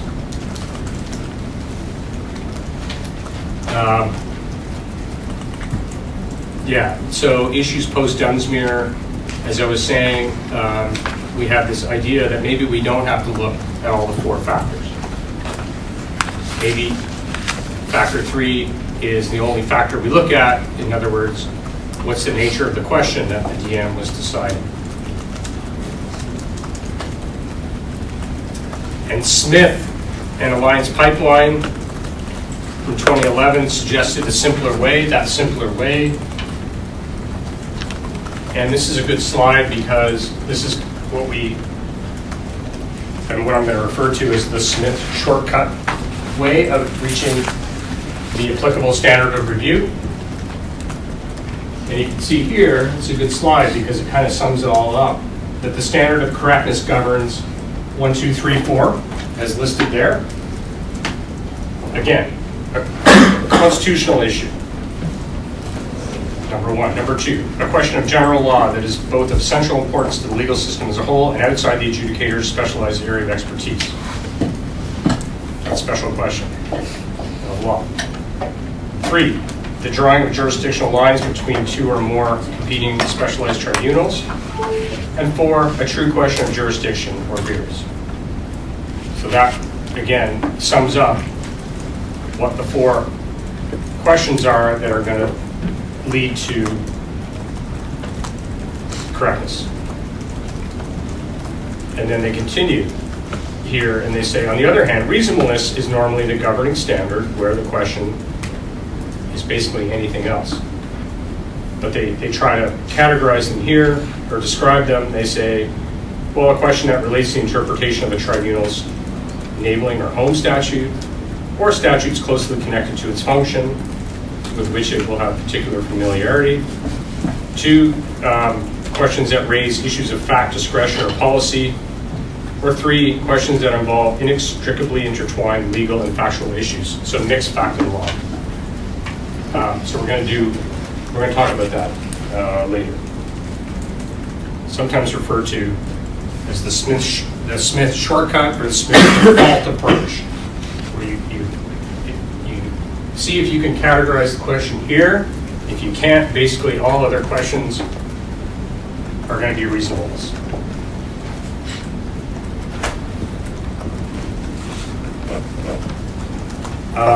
Norman, I don't think we need to talk about this one in detail, just another example.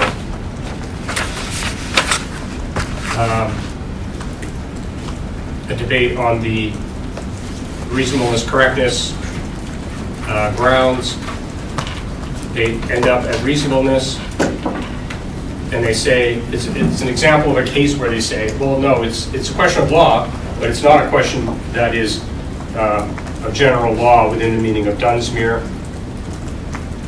And even if it was, they say, well, it's still reasonableness because it has to also be outside the DM's area of expertise, right? Because we have to hit both to get into that special correctness question. I'm just going to skip the details of that one. So yeah, you can see here,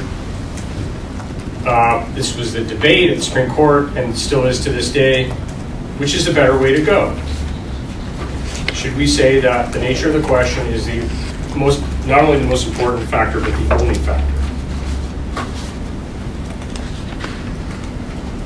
And according to the Smith way of approaching it, yeah, that is a way that you can reasonably arrive at the right answer to appropriate standard of review. Okay. So Dore is kind of a funny case. And there's a point to it which will emerge. So sit back, relax, listen to this crazy story. So Mr. Dore is a lawyer in Quebec. He's a litigator. He's in court, and the judge that he's appearing before, Justice Boyard, criticized Mr. Dore in court. Mr. Dore was very upset about this. So he did something you should never do. He wrote a private letter to the judge. The judge gets this letter. It wasn't a very nice letter. And the judge takes this letter and goes to the equivalent of the Quebec Law Society. And when Mr. Dore hears about that, he fights back and he made a complaint to the judicial oversight body about the judge's misconduct. So they're both accusing each other of misconduct. So Dore gets in trouble with the barreau, and the barreau ends up having a hearing and reprimanding Dore and suspending him from practice for 21 days. Dore follows the statute and appeals the decision to an appeals tribunal. So this is another example of a DM and then a higher DM that you appeal to, not a court. The decision was upheld. He didn't succeed. So what does Dore do?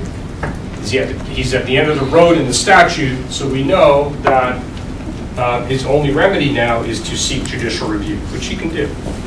So he brings a JR of the appeal body, appeal tribunal. So, what does Dore argue? Two things. He says the provision of the Code of Conduct violates the Charter, violates his right to freedom of expression under the Charter, Section 2B. And he also argues that the decision itself is inconsistent with the Charter. But then he abandons the first argument, where he's trying to strike down, basically he's trying to strike down the law based on the Charter challenge, saying the law is unconstitutional, the Code of Conduct. So Supreme Court, this ends up all the way at the Supreme Court, and they hear just the challenge that the decision itself, the discretionary decision to penalize him, was contrary to the Charter. So, I'm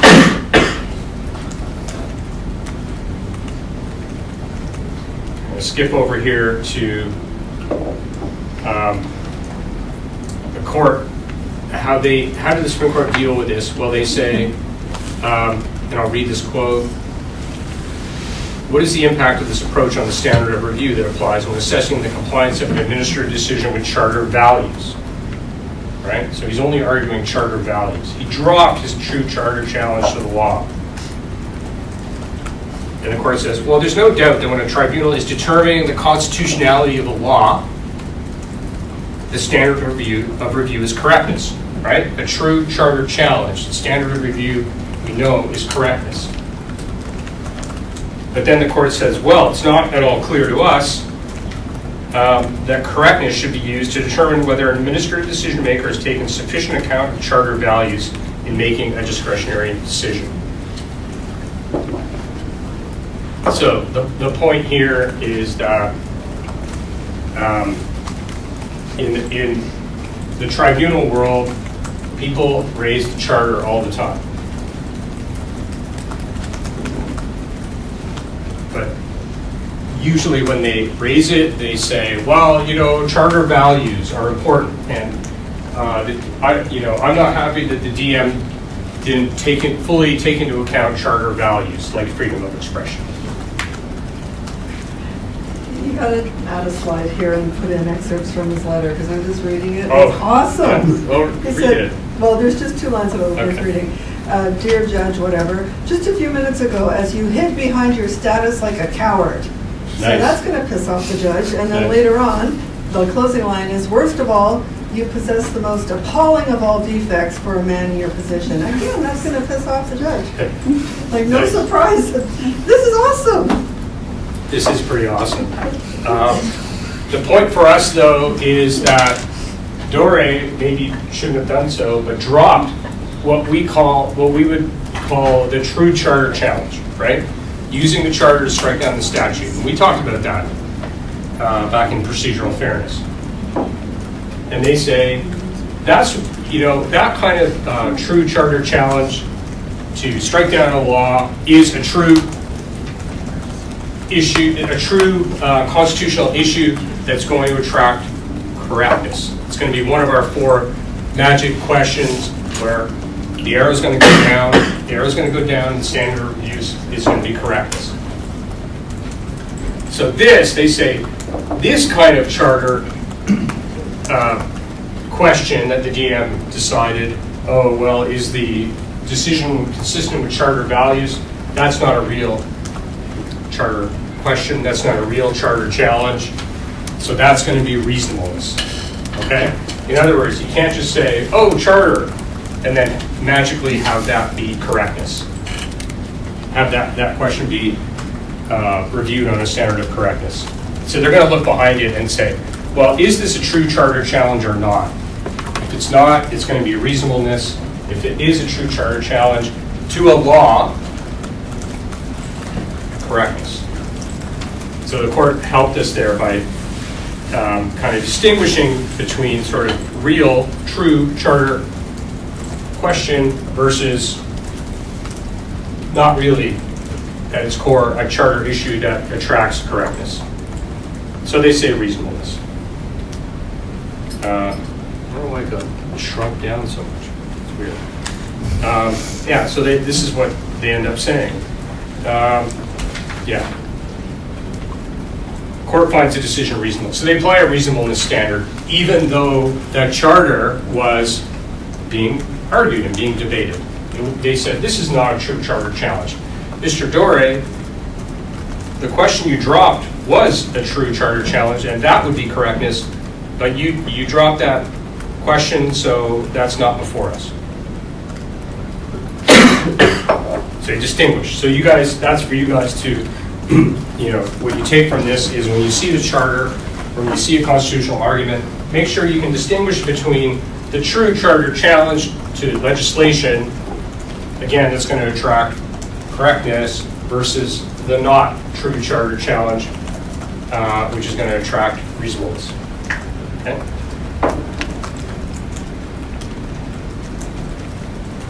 Yeah. So they distinguish between those 2 types of charter, or constitutional questions.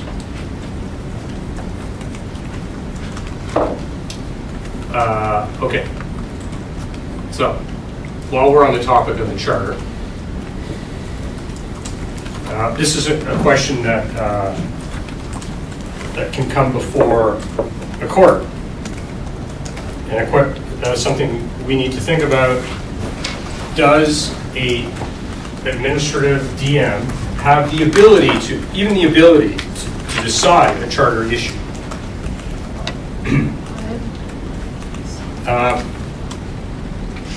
So we ask, do administrative DMs have authority to interpret and apply the charter to their statute for the purpose of refusing to give effect to the provisions that violate the charter? We know they can't, a DM can't strike down a decision, a provision of the statute. They don't have that authority like judges do, but they can, in the right case, say, yes, this provision violates the charter of our statute, violates the charter, so we're not going to apply it.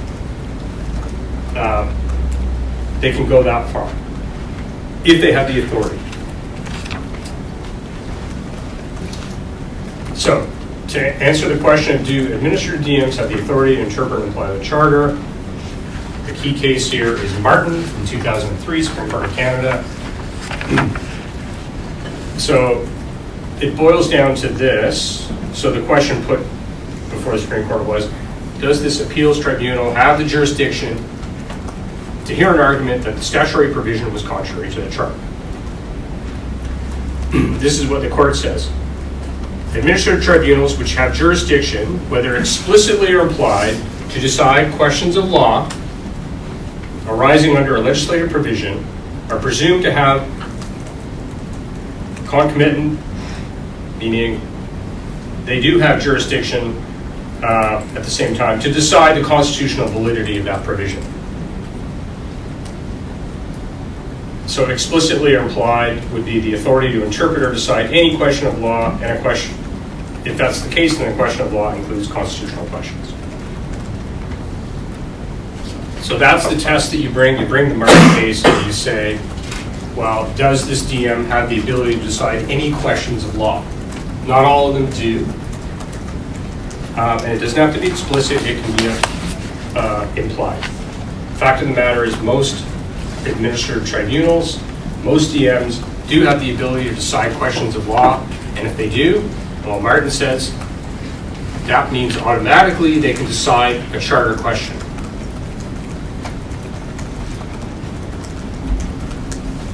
And we get into, it gets a bit deeper into what are the factors leading to an implied authority to consider questions of law. Implied factors establish a rebuttable presumption. I don't think you have to worry too much about that. But there are situations where the legislature actually says, oh, we don't want this tribunal deciding questions of law, or we don't want this tribunal deciding constitutional questions.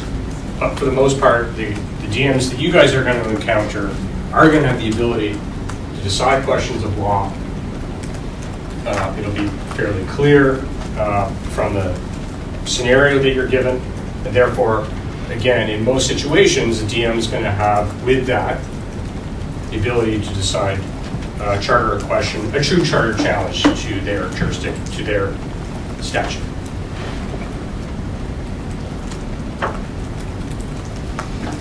Okay. So we're moving on to, we've kind of dealt with standard of review. So I do have the framework. We can jump to that now. It is on the site.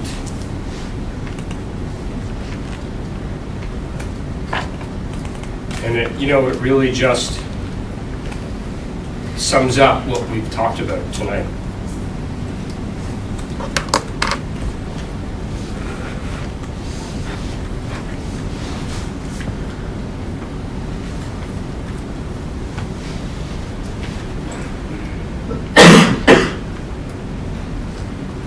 There we go.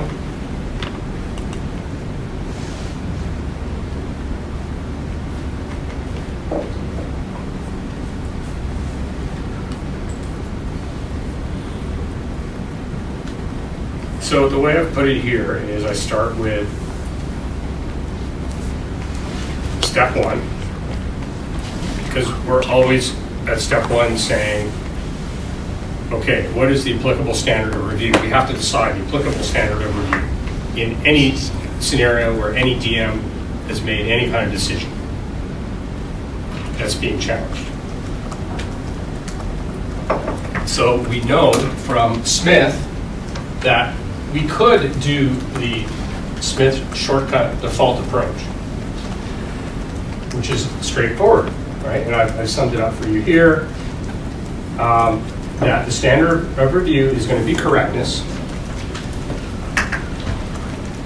if you have one of these 4 questions for you. The DM has decided one of these 4 kind of questions. The true constitutional question, true charter challenge, constitutionality of legislation. Again, that magic question of law that is both of central importance to the legal system as a whole and outside the adjudicator's specialized expertise. 3, the drawing of jurisdictional lines between 2 or more competing specialized tribunals. And 4, a true question of jurisdiction, can the DM even inquire into the question or look into the question? So if you can fit yourself in there, correctness. If you can't, then you say, well, then it has to be reasonableness for any other question. But here are the examples, some examples. Interpretation of the tribunal's enabling or home statute, or statutes closely connected to its function, with which it will have particular familiarity. Issues of fact, discretion, or policy. Mixed legal and factual issues. That's going to cover almost everything. You can even imagine, look how broad all of that is. So that's the shortcut approach. But let me back up for a moment. Remember that we always start the analysis with, look, has the case law already determined the applicable standard of review? Right, remember that slide? So if you see that there's recent relevant case law that said, well, the standard of review for this type of question is reasonableness, or the standard of review for this type of question is correctness, then you're good. You can say, okay, we're going to follow that. But, of course, we have to also know how to come to the right answer ourselves, and quite often you're not given any recent case law that's going to help you, so you have to do this. So that could be your step 1.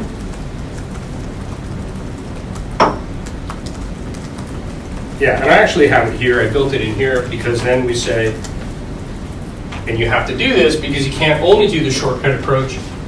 You would say, well, just to be safe, I'm going to do the Dunsmuir 2-step test. Yeah, number 1, does the jurisprudence determine in a satisfactory manner the degree of deference for a particular category of questions?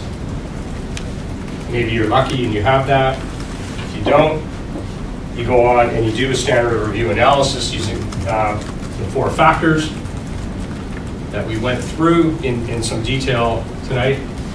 Prohibitive clause, purpose of the tribunal determined by enabling legislation, the nature of the question, and the expertise of the tribunal.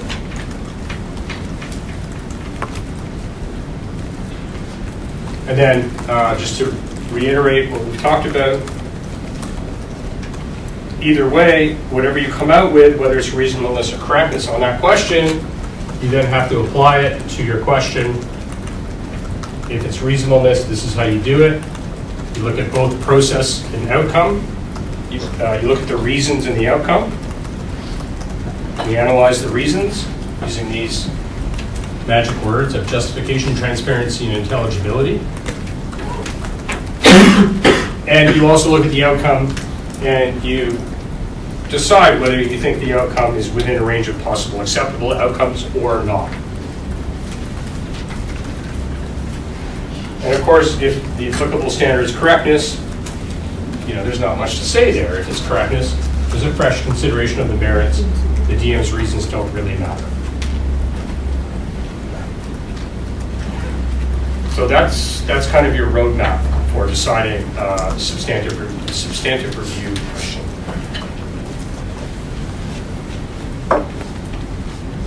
Okay, questions about that? At the exam, we would need to go through the two-step test first, and then in the nature of question, we would do the analysis. Yeah. You can do it. Yeah. And You can do it that way. would we know whether the first step, whether it's been decided or not at the exam? Yeah. You can only go on what you're given, right? So. But like at the exam, would you tell us in the fact pattern that this has been decided or not? Yeah. Yeah. You go on what you're given, and if you're not given anything, then you just have nothing to go on because you're not going to do your own new research. You have to take what's given to you, but I might give you something on that question 1, where you have to decide, maybe that applies. I'm not sure. You have to think about it. Yeah. But even if you say, well, I think I know the answer from 1, you're probably going to, you should say, well, I'm still going to look at 2, I'm still going to do a standard of review analysis to be safe. So you would still do that. Do you have to do the Smith shortcut approach? No, you don't have to. If you wanted to say, look, I'm just not going to do that. I'm going to do the traditional Dunsmuir 2-step test. That's fine. That's an okay way to approach it. But doing both might just be helpful for you. Any workshops for doing both? I knew somebody was going to ask that question. Yeah, I think you'd get some credit for doing both. Yeah. But if you omitted the Smith shortcut, you're not going to be sort of heavily penalized, right? It's not going to make that kind of big difference. If you did the Smith shortcut and then you didn't bother with the traditional test, that's more dangerous because I think the Supreme Court would not be happy with you doing that because it still isn't sort of totally sanctioned as like all you need to do. Okay? So most people like to just do both because it's not that hard, right? Because the Smith shortcut approach is kind of your factor 3, right? So there's very little extra work involved. But if you do both, that's what you're telling me is you understand the sort of 2 different ways of doing it. And they're pretty harmonious with each other, right? They're not that different in a way. But I will want to see this.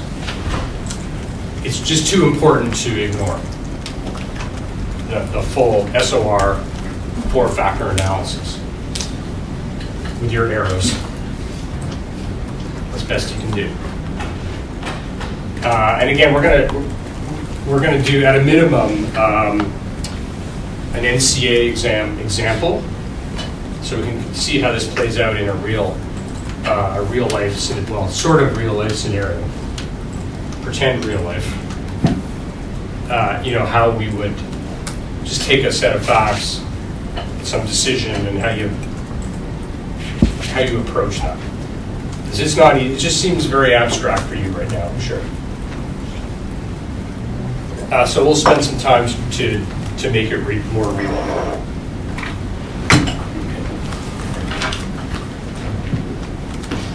Is this where we talk about hitting Donald Trump? Oh, well, we could. Yeah, you want to do that? That's why I started laughing. We can do that. It won't take very long.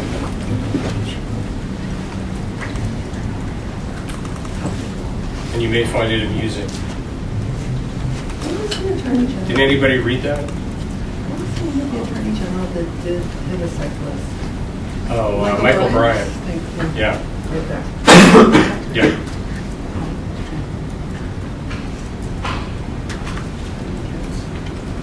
Okay, do you want to just take a moment? I'll read it out loud.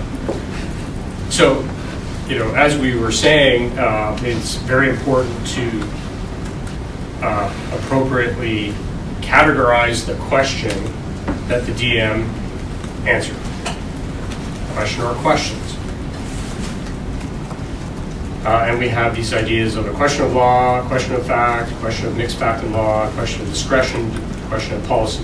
So this is a good sort of simple illustration of those. So, which I just made up, but. So I'll read it out to you. Professor Goodis is riding his bicycle to work. As he proceeds through an intersection with a traffic light, he strikes pedestrian Donald Trump. It's just a coincidence. Causing minor injuries. The professor says he had a green light, but a witness says the professor proceeded through the intersection on a red light. And that pedestrian Trump has a green light walk sign. So here's the statutory provision, the Highway Traffic Act, Section 130. It says that every person is guilty of the offense of driving carelessly who drives a vehicle or streetcar on a highway without due care and attention or without reasonable consideration for other persons using the highway, and on conviction is liable to a fine of not less than $400 and not more than $2,000. You should all be aware of this provision. Or to imprisonment for a term of not more than 6 months, or to both. And in addition, his or her license or permit may be suspended for a period of not more than 2 years. So this case comes before a justice of the peace, and the JP is asked to rule on these questions. And I'm asking you, how would you categorize these questions? So is the bicycle a vehicle under the Highway Traffic Act, Section 130?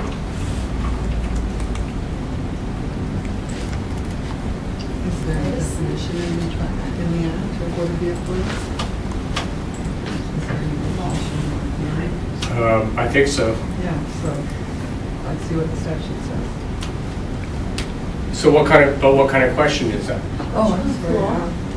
Question of law? Probably a question of law. Because we need to see other provisions in this highway Yeah, traffic. you know, act. and I bolded here, there's the word vehicle is in Section 130. We don't know if it's defined, but it's in Section 130. So what is the JP deciding? Yes, I think if the JP says yes, I believe that a bicycle qualifies as a vehicle. Question of law, you say? Statutory interpretation? Question of law? Did anybody else think it was something a bit different? Mixed law and fact? Yeah. So some people say, no, that's mixed law and fact. What would make it mixed law and fact?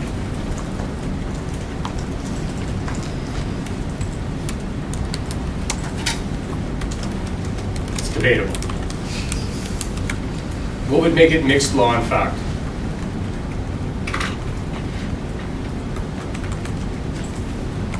Where's the fact? Maybe if the law contained a very vague provision, say a vehicle is something that's capable of having this speed and, I don't know, and then they would need to establish, as a matter of fact, is this bicycle capable of developing Yeah, this speed, yeah. for example? Yeah. Basically, some would say, well, you're bringing the fact of a bicycle, that it was a bicycle. I don't know, maybe what kind of bicycle, how does that fact apply to the definition of vehicle? Well, you don't need a license or a permit to ride a bicycle. True. Not in Ontario, anyway, yeah. So, I mean, if that's the only indication what a vehicle is.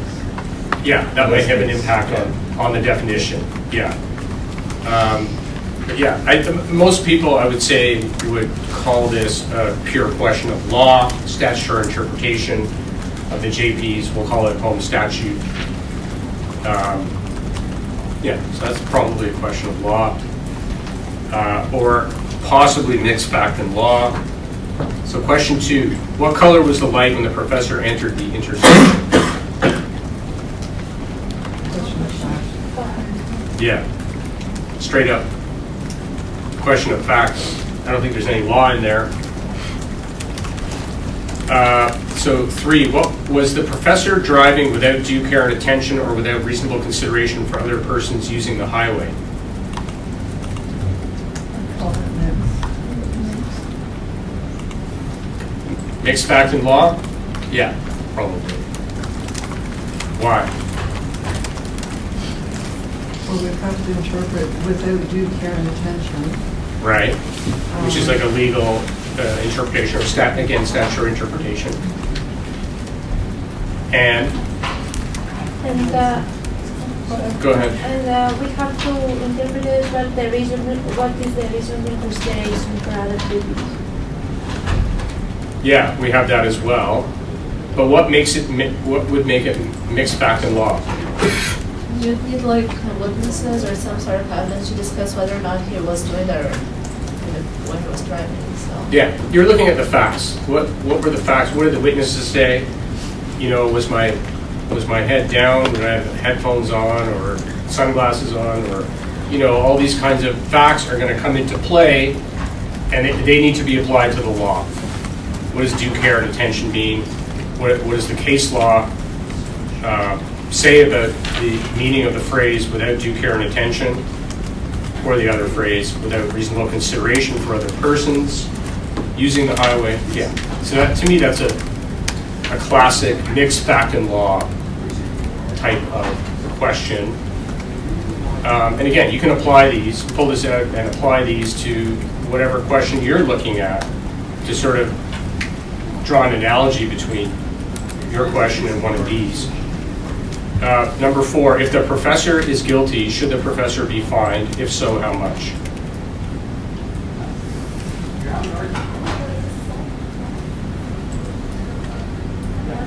Question of discretion. Is that question of discretion? Discretion. Classic discretion, right? We talked about discretionary decisions earlier, and how, you know, what makes it a discretionary decision? What do you guys think makes it a discretionary decision? Because you have a range of options to choose from. Exactly. The statute gives the DM here, the JP, a range of options, which is quite obvious when it says, well, it could be a fine, it could be 400, or 500, or 1,000, or 2,000. There's a whole range, right, of possible fines. Or do they give a fine at all? There's discretion, right? And, you know, do they throw the professor in jail or not? Well, the question is, should the professor be fined? Or should the professor be thrown in jail? And also, there's another range of, could be 1 day, 6 months, or something in between.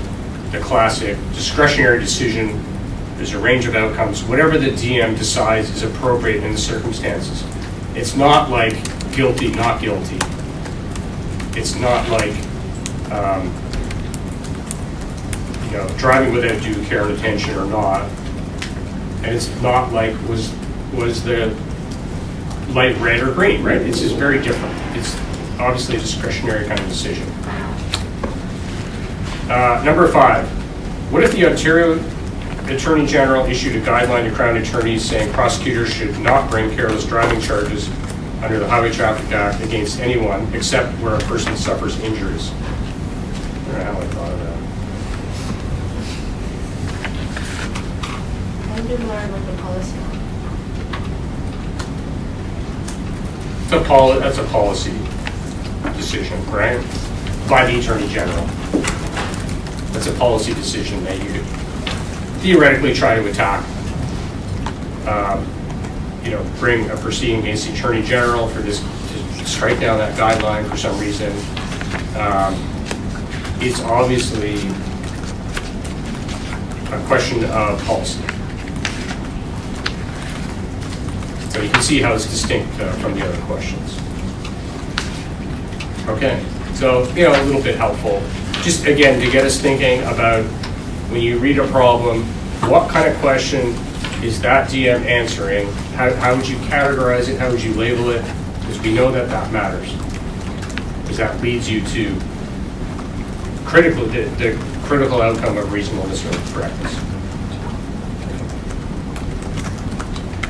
Any questions? No, it's not a true story.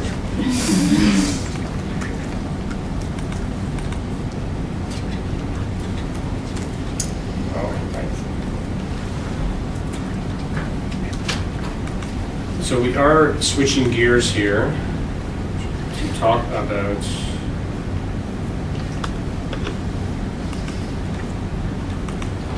how you as an admin law lawyer, where you go, how do you challenge a decision? Almost like civil procedure. What court do you go to? What remedies could you get? Again, let's think of ourselves as a lawyer for the jockey, and they've retained you to challenge this revoking of the license. And what do you do with that? Where do you go? And what remedy do you seek?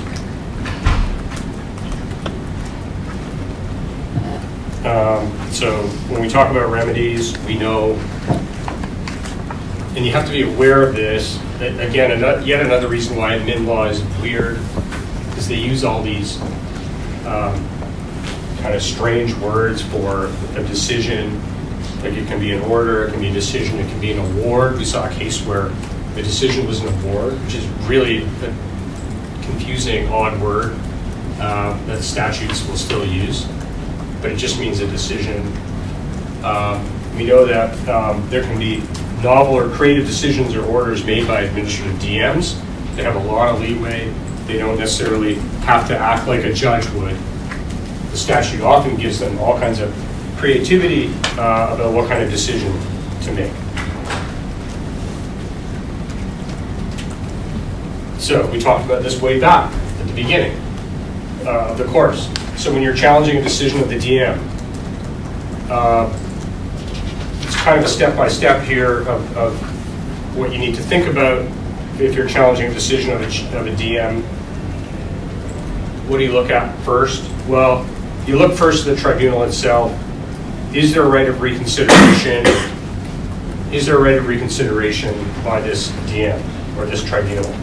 Or is there a right of appeal? Because to properly serve your client, rather than rush off to court, how much did we say a JR typically costs? $60,000. How much? In the first class, he said judicial review, right? $60,000. Mm-hmm. 60,000. 50, 60, 100, they're really, really expensive. So exactly, good memory. You don't want to rush off to court. Your client probably can't even afford it. So there's a big question there. And again, getting you thinking about the reality of judicial review as expensive and kind of a last resort, right? Because there are much cheaper options that might be available to you. A lot of DMs nowadays, wasn't so much a while ago, years ago, but now a lot of them have a very clear reconsideration process. It's probably on their website or in their code of procedure where you can just ask for a reconsideration, which seems odd, right? Because you say, well, the decision's a decision, but tribunals will reconsider a decision. My office has done so numerous times. I don't want to make it sound like we always screw up, but we will reconsider. We will look at a letter that says, I want a reconsideration. We will look at that carefully, and we will take it seriously, and then we'll get rid of it. Often we'll get rid of it, but DMs will look at a request for reconsideration. They'll take it seriously because you might point out that they made a serious error, right? And they don't want to be embarrassed or humiliated or taken to court. So that may be a low-cost, easy way to try to overturn a decision. They also, of course, might have a right of appeal. Where are you going to find that? Right of appeal. Yeah, that's got to be in the statute. Reconsideration, no, it doesn't have to be in the statute. But an appeal, yeah. So, of course, you're going to read the statute from start to finish and see whether there's an appeal available to you. And it could be an internal appeal or appeal to another tribunal. If you're if you're aware of that, you've got to take it. You're not going to go to judicial review. Take that appeal.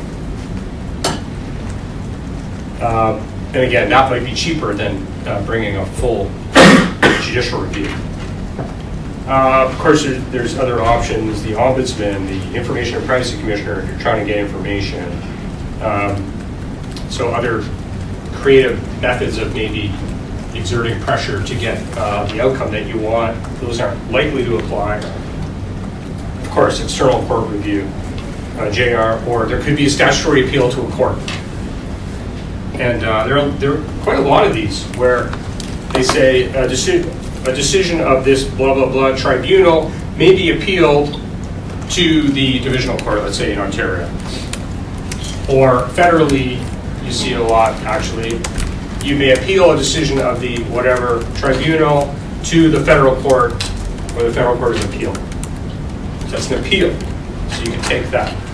Now the fact of the matter is that's going to be expensive, because again, you're going to court, sure, it's called an appeal, but it's also going to be expensive, much like a JR.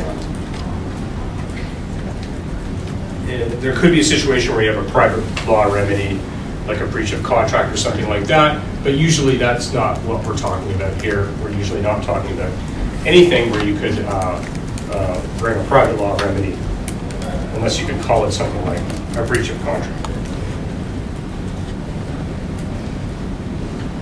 Okay, so the law on reconsideration,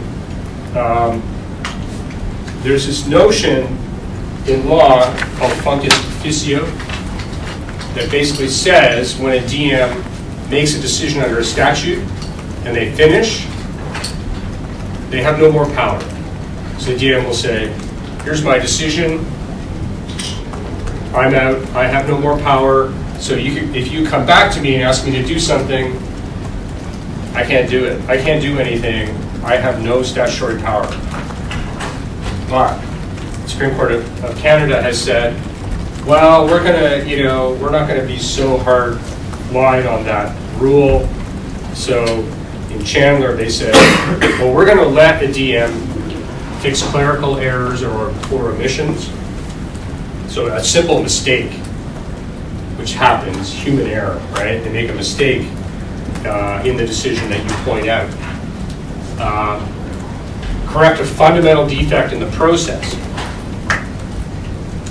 Okay, so we're back to procedural fairness, right? And this is important. So if you say your client comes in, your jockey client comes in, you read the decision, you hear about the hearing, and you go, wow, there's some procedural fairness problems here. I can't believe they didn't give you an oral hearing, let's say. They let you write a letter to them, but there's no oral hearing? That's ridiculous. You write a letter and say, you denied my client an oral hearing, that's a denial of procedural fairness. You can fix that. You have the authority to fix that. The Supreme Court of Canada has said you can fix a fundamental defect in the process, meaning a procedural error. And if they see a letter like that, they're going to pay attention. Because again, they don't want to defend the indefensible and end up in court and have a court say, yeah, that was procedurally unfair. You should have given an oral hearing. So these are some ways that you can try to fit in to get a reconsideration. Convince the DM that they not only can reconsider, but they should reconsider because they've made a mistake. Read the statute. Sometimes statutes have a reconsideration. They have an appeal. And there's examples of an appeal from a DM to another DM.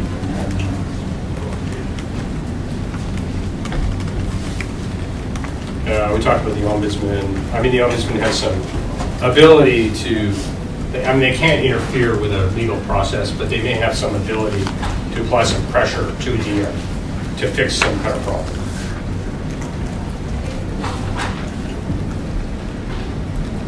Okay, so we have to talk about, so what is the difference between a statutory appeal to a court and a judicial review to a court. Aren't they really the same? You're just going to court and saying, well, you need to fix this problem because the DM did something wrong. Well, really the key difference is an appeal is as of right. So if the statute says you can appeal a decision of the Ontario Horse Racing Commission to the divisional court, well, you have a right to be here to go there, and the court has to hear your case and decide it. They have to. But there's a big difference between that and judicial review. And we're going to learn about this later on, that judicial review is a discretionary remedy on the part of the court. Okay? The statutory appeals, would that be on merits? Or? Well, the statute might say what the appeal is based on a legal question, but often they just say you can appeal. So then it could be on anything. It could be on the merits, on the substance of the decision, or it could be on a procedural fairness, or both. Just like judicial review. But we're going to learn in a lot of detail, because we need to understand this. On judicial review, there are going to be many situations where the court says, yes, you're entitled to be here, but we don't have to do anything for you. We don't have to give you any kind of remedy. And there's all kinds of reasons why they might say that to you. So you're going to go to court and say, oh, my admin law professor said I'm entitled to bring a JR. You know, a rule of law, King Kong. And they're going to look at you like, what are you talking about?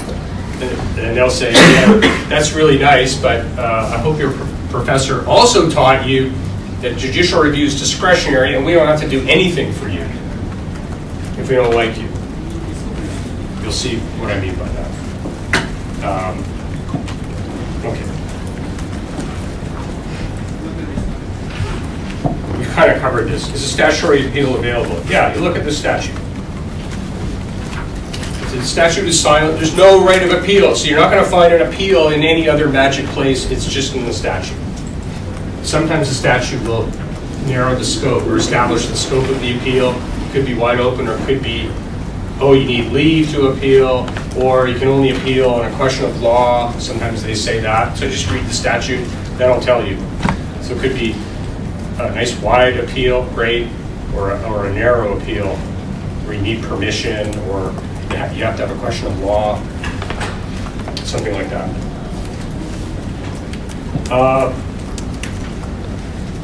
It's these are technical court procedural things, and DM procedure. So, is a stay of a DM's decision pending resolution of an appeal required? So it depends, because the enabling statute can specify whether a stay is automatic or not. In Ontario, the SPPA says an appeal is an automatic stay. Do you know what I mean by a stay? No. It's getting late, you're tired. The decision is not in effect for until the Yeah. final decision. Yeah, and I think we maybe talked about this way back. Your jockey client comes in and they say, we're revoking your license. You might want to get a stay from, or might need to get a stay from that DM to say, well, we're going to suspend that order. We're not going to revoke your license yet because we know there's a JR, so we're going to suspend that. In a JR, it's not automatic. You got to go to the DM and ask them for a stay. So one of the first things you guys would do for your jockey client is write a letter or email or phone call to the DM and say, you need to stay that decision because we're bringing a JR. Because you don't want the license revoked. You don't want it to be in effect, or a person have to pay a fine or something like that. You want it stopped. And the DM can do that normally.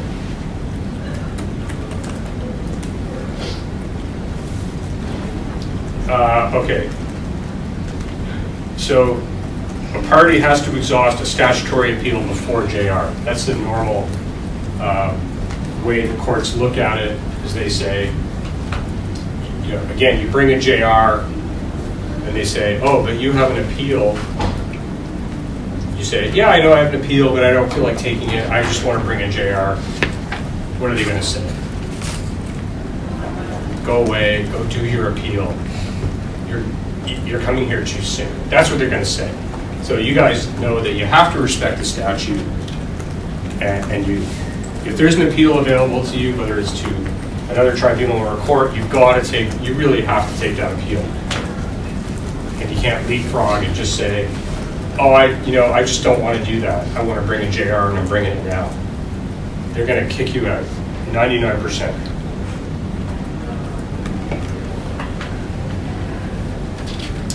Okay. So, again, on this theme that judicial review is discretionary, even though sometimes we wish it wasn't, it's the reality that we face, that we may have a good case to bring on judicial review, either, and remember, we can bring a JR on procedural fairness grounds or substantive review grounds, or both. Right? Remember that, a big picture, you could challenge both, and now we know how to do both. We always know, or we need to understand that it is discretionary, and we're going to go through some examples of why a court would or could refuse relief. I can't remember if we go deeply into these. I think that's the next class. But I'll just do a quick, I'll touch on these quickly to illustrate what I'm talking about. You know, why would a court, even when you have a good case, tell you to go away, get lost, we're not giving you what you want in its discretion? Well, it could be that they say, well, you should be going elsewhere for your remedy, not here. You've got a remedy somewhere else. And we're going to see how that, examples of that. It's premature. What are you doing here now? Okay, let's say you're the lawyer for the jockey. You're in the middle of the hearing, and something bad happens. That's unfair. That looks to you like it's unfair. So you tell the DM, wait, stop everything, I'm going to court. Because what you just did, I'm going to get the court on judicial review to fix that. Because you just did something bad to us. You were unfair, let's say. The court, what is the court likely to say? They're going to say, you're coming to us in the middle of your DM hearing? It's premature. Go back. Finish the hearing before the DM. Maybe you're right. Maybe something terrible did happen to you and the DM did something unfair to you, but go finish the hearing and then come to us. So they will say, again, if you're coming in the middle of the hearing, it's premature. But there are going to be exceptions to that where they're going to actually be more friendly to you and say, okay, we'll hear you out. You delay.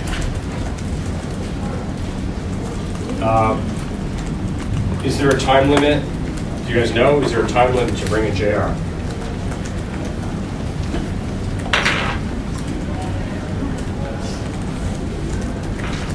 There is not a time limit in Ontario. There's no time limit. But if you wait a long, long time, a year, 2 years, 3 years, chances are the court's going to say, why did you wait so long? We're not going to hear a JR years after the fact. You could have brought it right away or much more quickly. So we're just not going to, sorry, we're not going to hear you. We're not going to give you a remedy. Mootness. What would be an example of mootness in the jockey case? Your jockey broke both his legs and will never walk again. He could never possibly work as a jockey. So it doesn't Yeah, matter okay, if good. his Yeah, the license- jockey, well, good. That's a good one.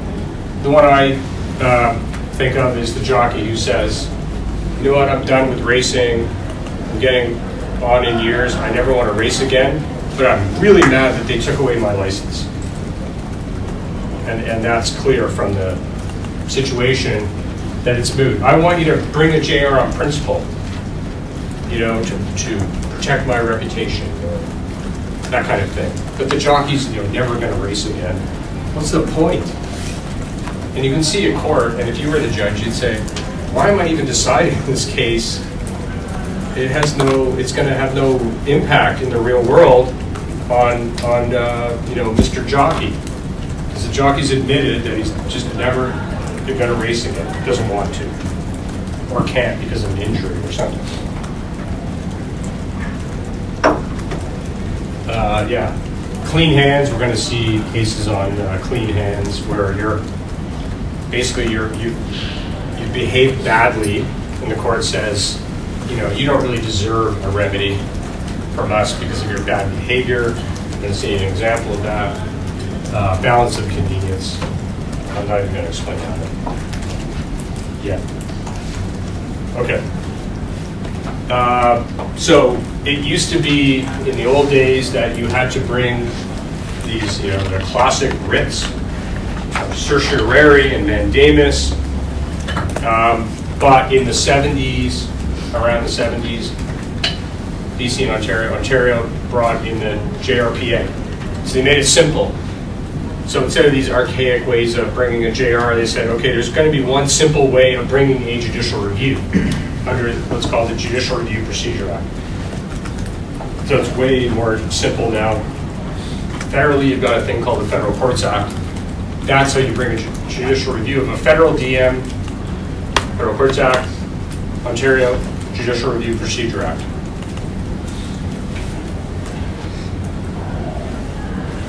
Yeah, okay. Moving on. So, these are the old writs, but we still use these concepts today as far as what do you, so you're thinking here about what do you want? What does your client want? Does he want a new hearing?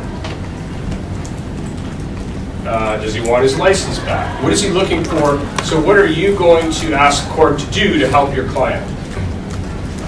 So remember, certiorari is the Latin word, but basically that's quash, right? And we know that that's the classic remedy. So if you're successful on judicial review, probably, and the court's going to say, well, we're going to do what we normally do, right? We're going to quash if you're successful. Quash a decision, send it back to the original DM for a new hearing. But that doesn't always make sense, right? So you might ask for something else. In the jockey case, you might go to this one, mandamus. Compel a DM to perform a duty it's mandated to perform. So, you know, give the license back. That's it.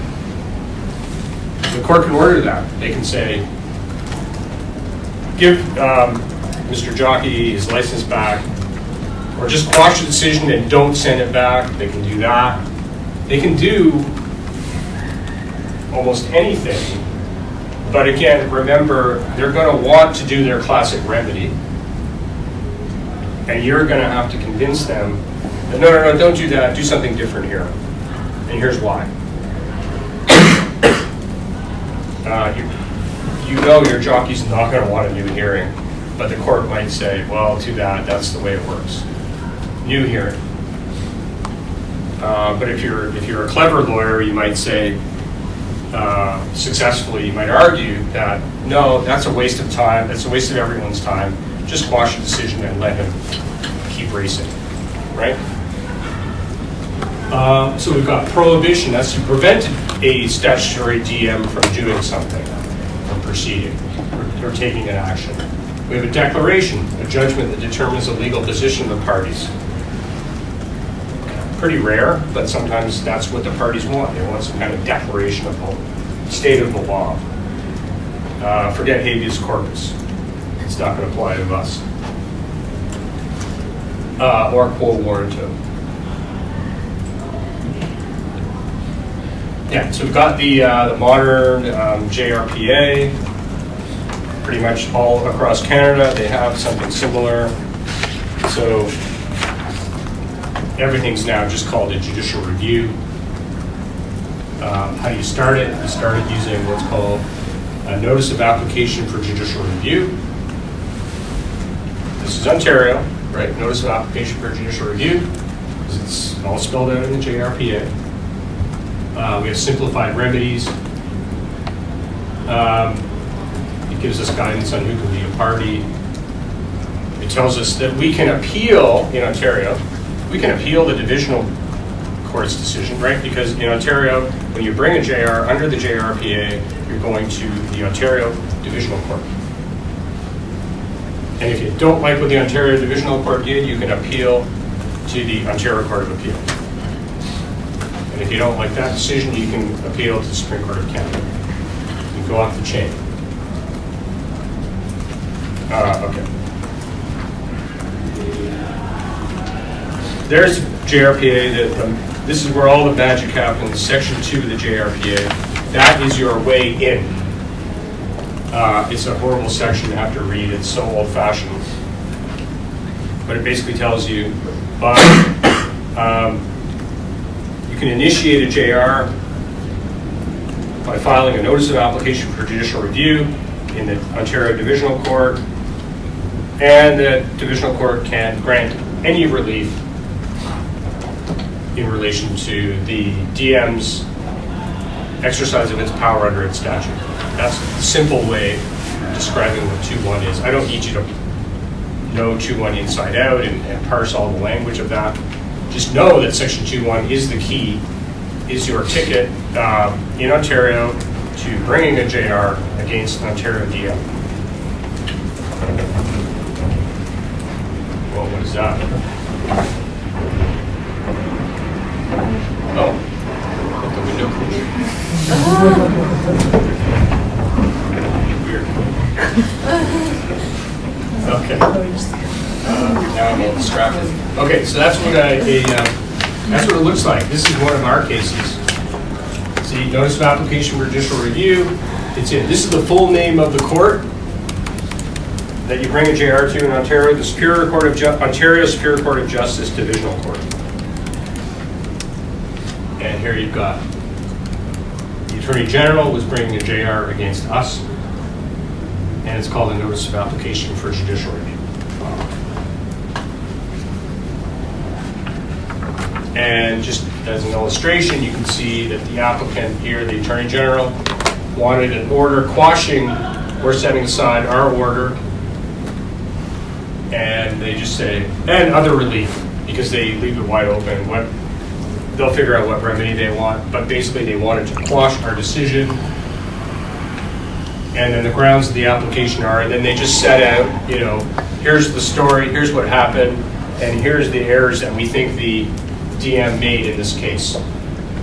And that's where you're going to say, well, it's either procedural fairness grounds or substantive review grounds. You'll probably throw in both and you'll figure it out later. But at some point, you've got to decide, what are your real arguments? Are you arguing denial of procedural fairness, or are you arguing a substantive review error, or both? Right? And that's a strategic decision that all lawyers, when they bring a JR, they have to make that strategic decision after reviewing all the facts of the case.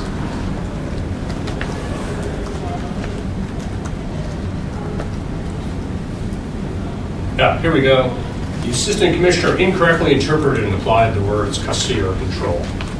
So there's, just in the very initial document, the party bringing the JR is saying, oh, here are the errors that were made. So these are substantive errors, interpretation, application of the statute.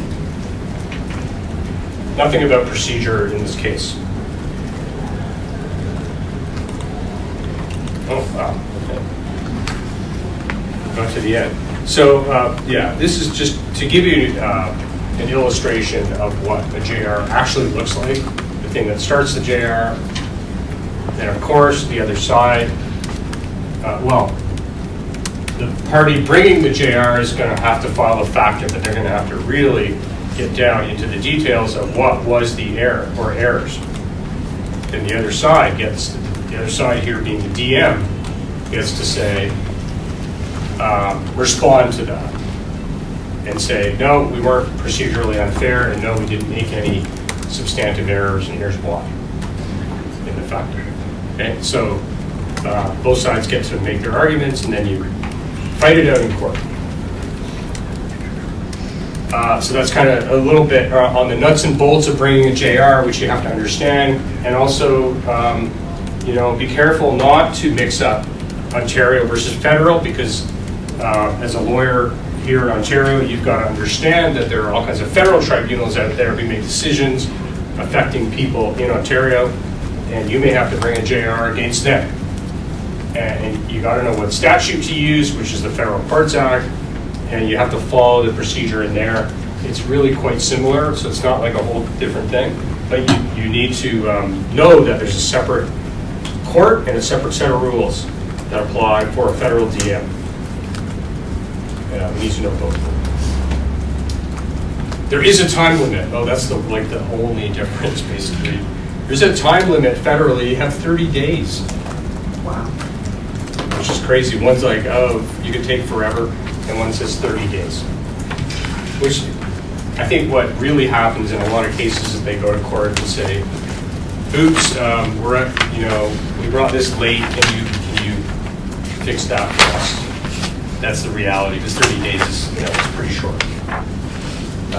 So that they'll waive that sometimes. But you guys need to know, and that's critical, that if it's a federal DM, that clock is ticking, and it's ticking fast. So you got to get something in and start it, or you could be in trouble. Again, court procedure. So the next class, I believe it's the next class, we're going to go with way deep on this stuff, into all kinds of case law. It becomes really important, and something that you got to be aware of, is these are the pitfalls. If you're bringing a JR, you got to think about all this stuff and address it. For example, delay. When the jockey comes into your office 1 year later, how are you going to deal with that? Well, you got to recognize you got a problem and try to address it using the case law and these various things. The mootness, the jockey who doesn't want to race anymore. How do you deal with that? And it's not clear, because sometimes the court says, yeah, we know it's moot, but we're going to hear it anyway. Because maybe there's some public interest in hearing the case, that kind of thing. Okay. Well done, guys. Any questions before we knock out? 9 o'clock, not bad. It's okay. I don't think we have any break. I think it's every week 1:20.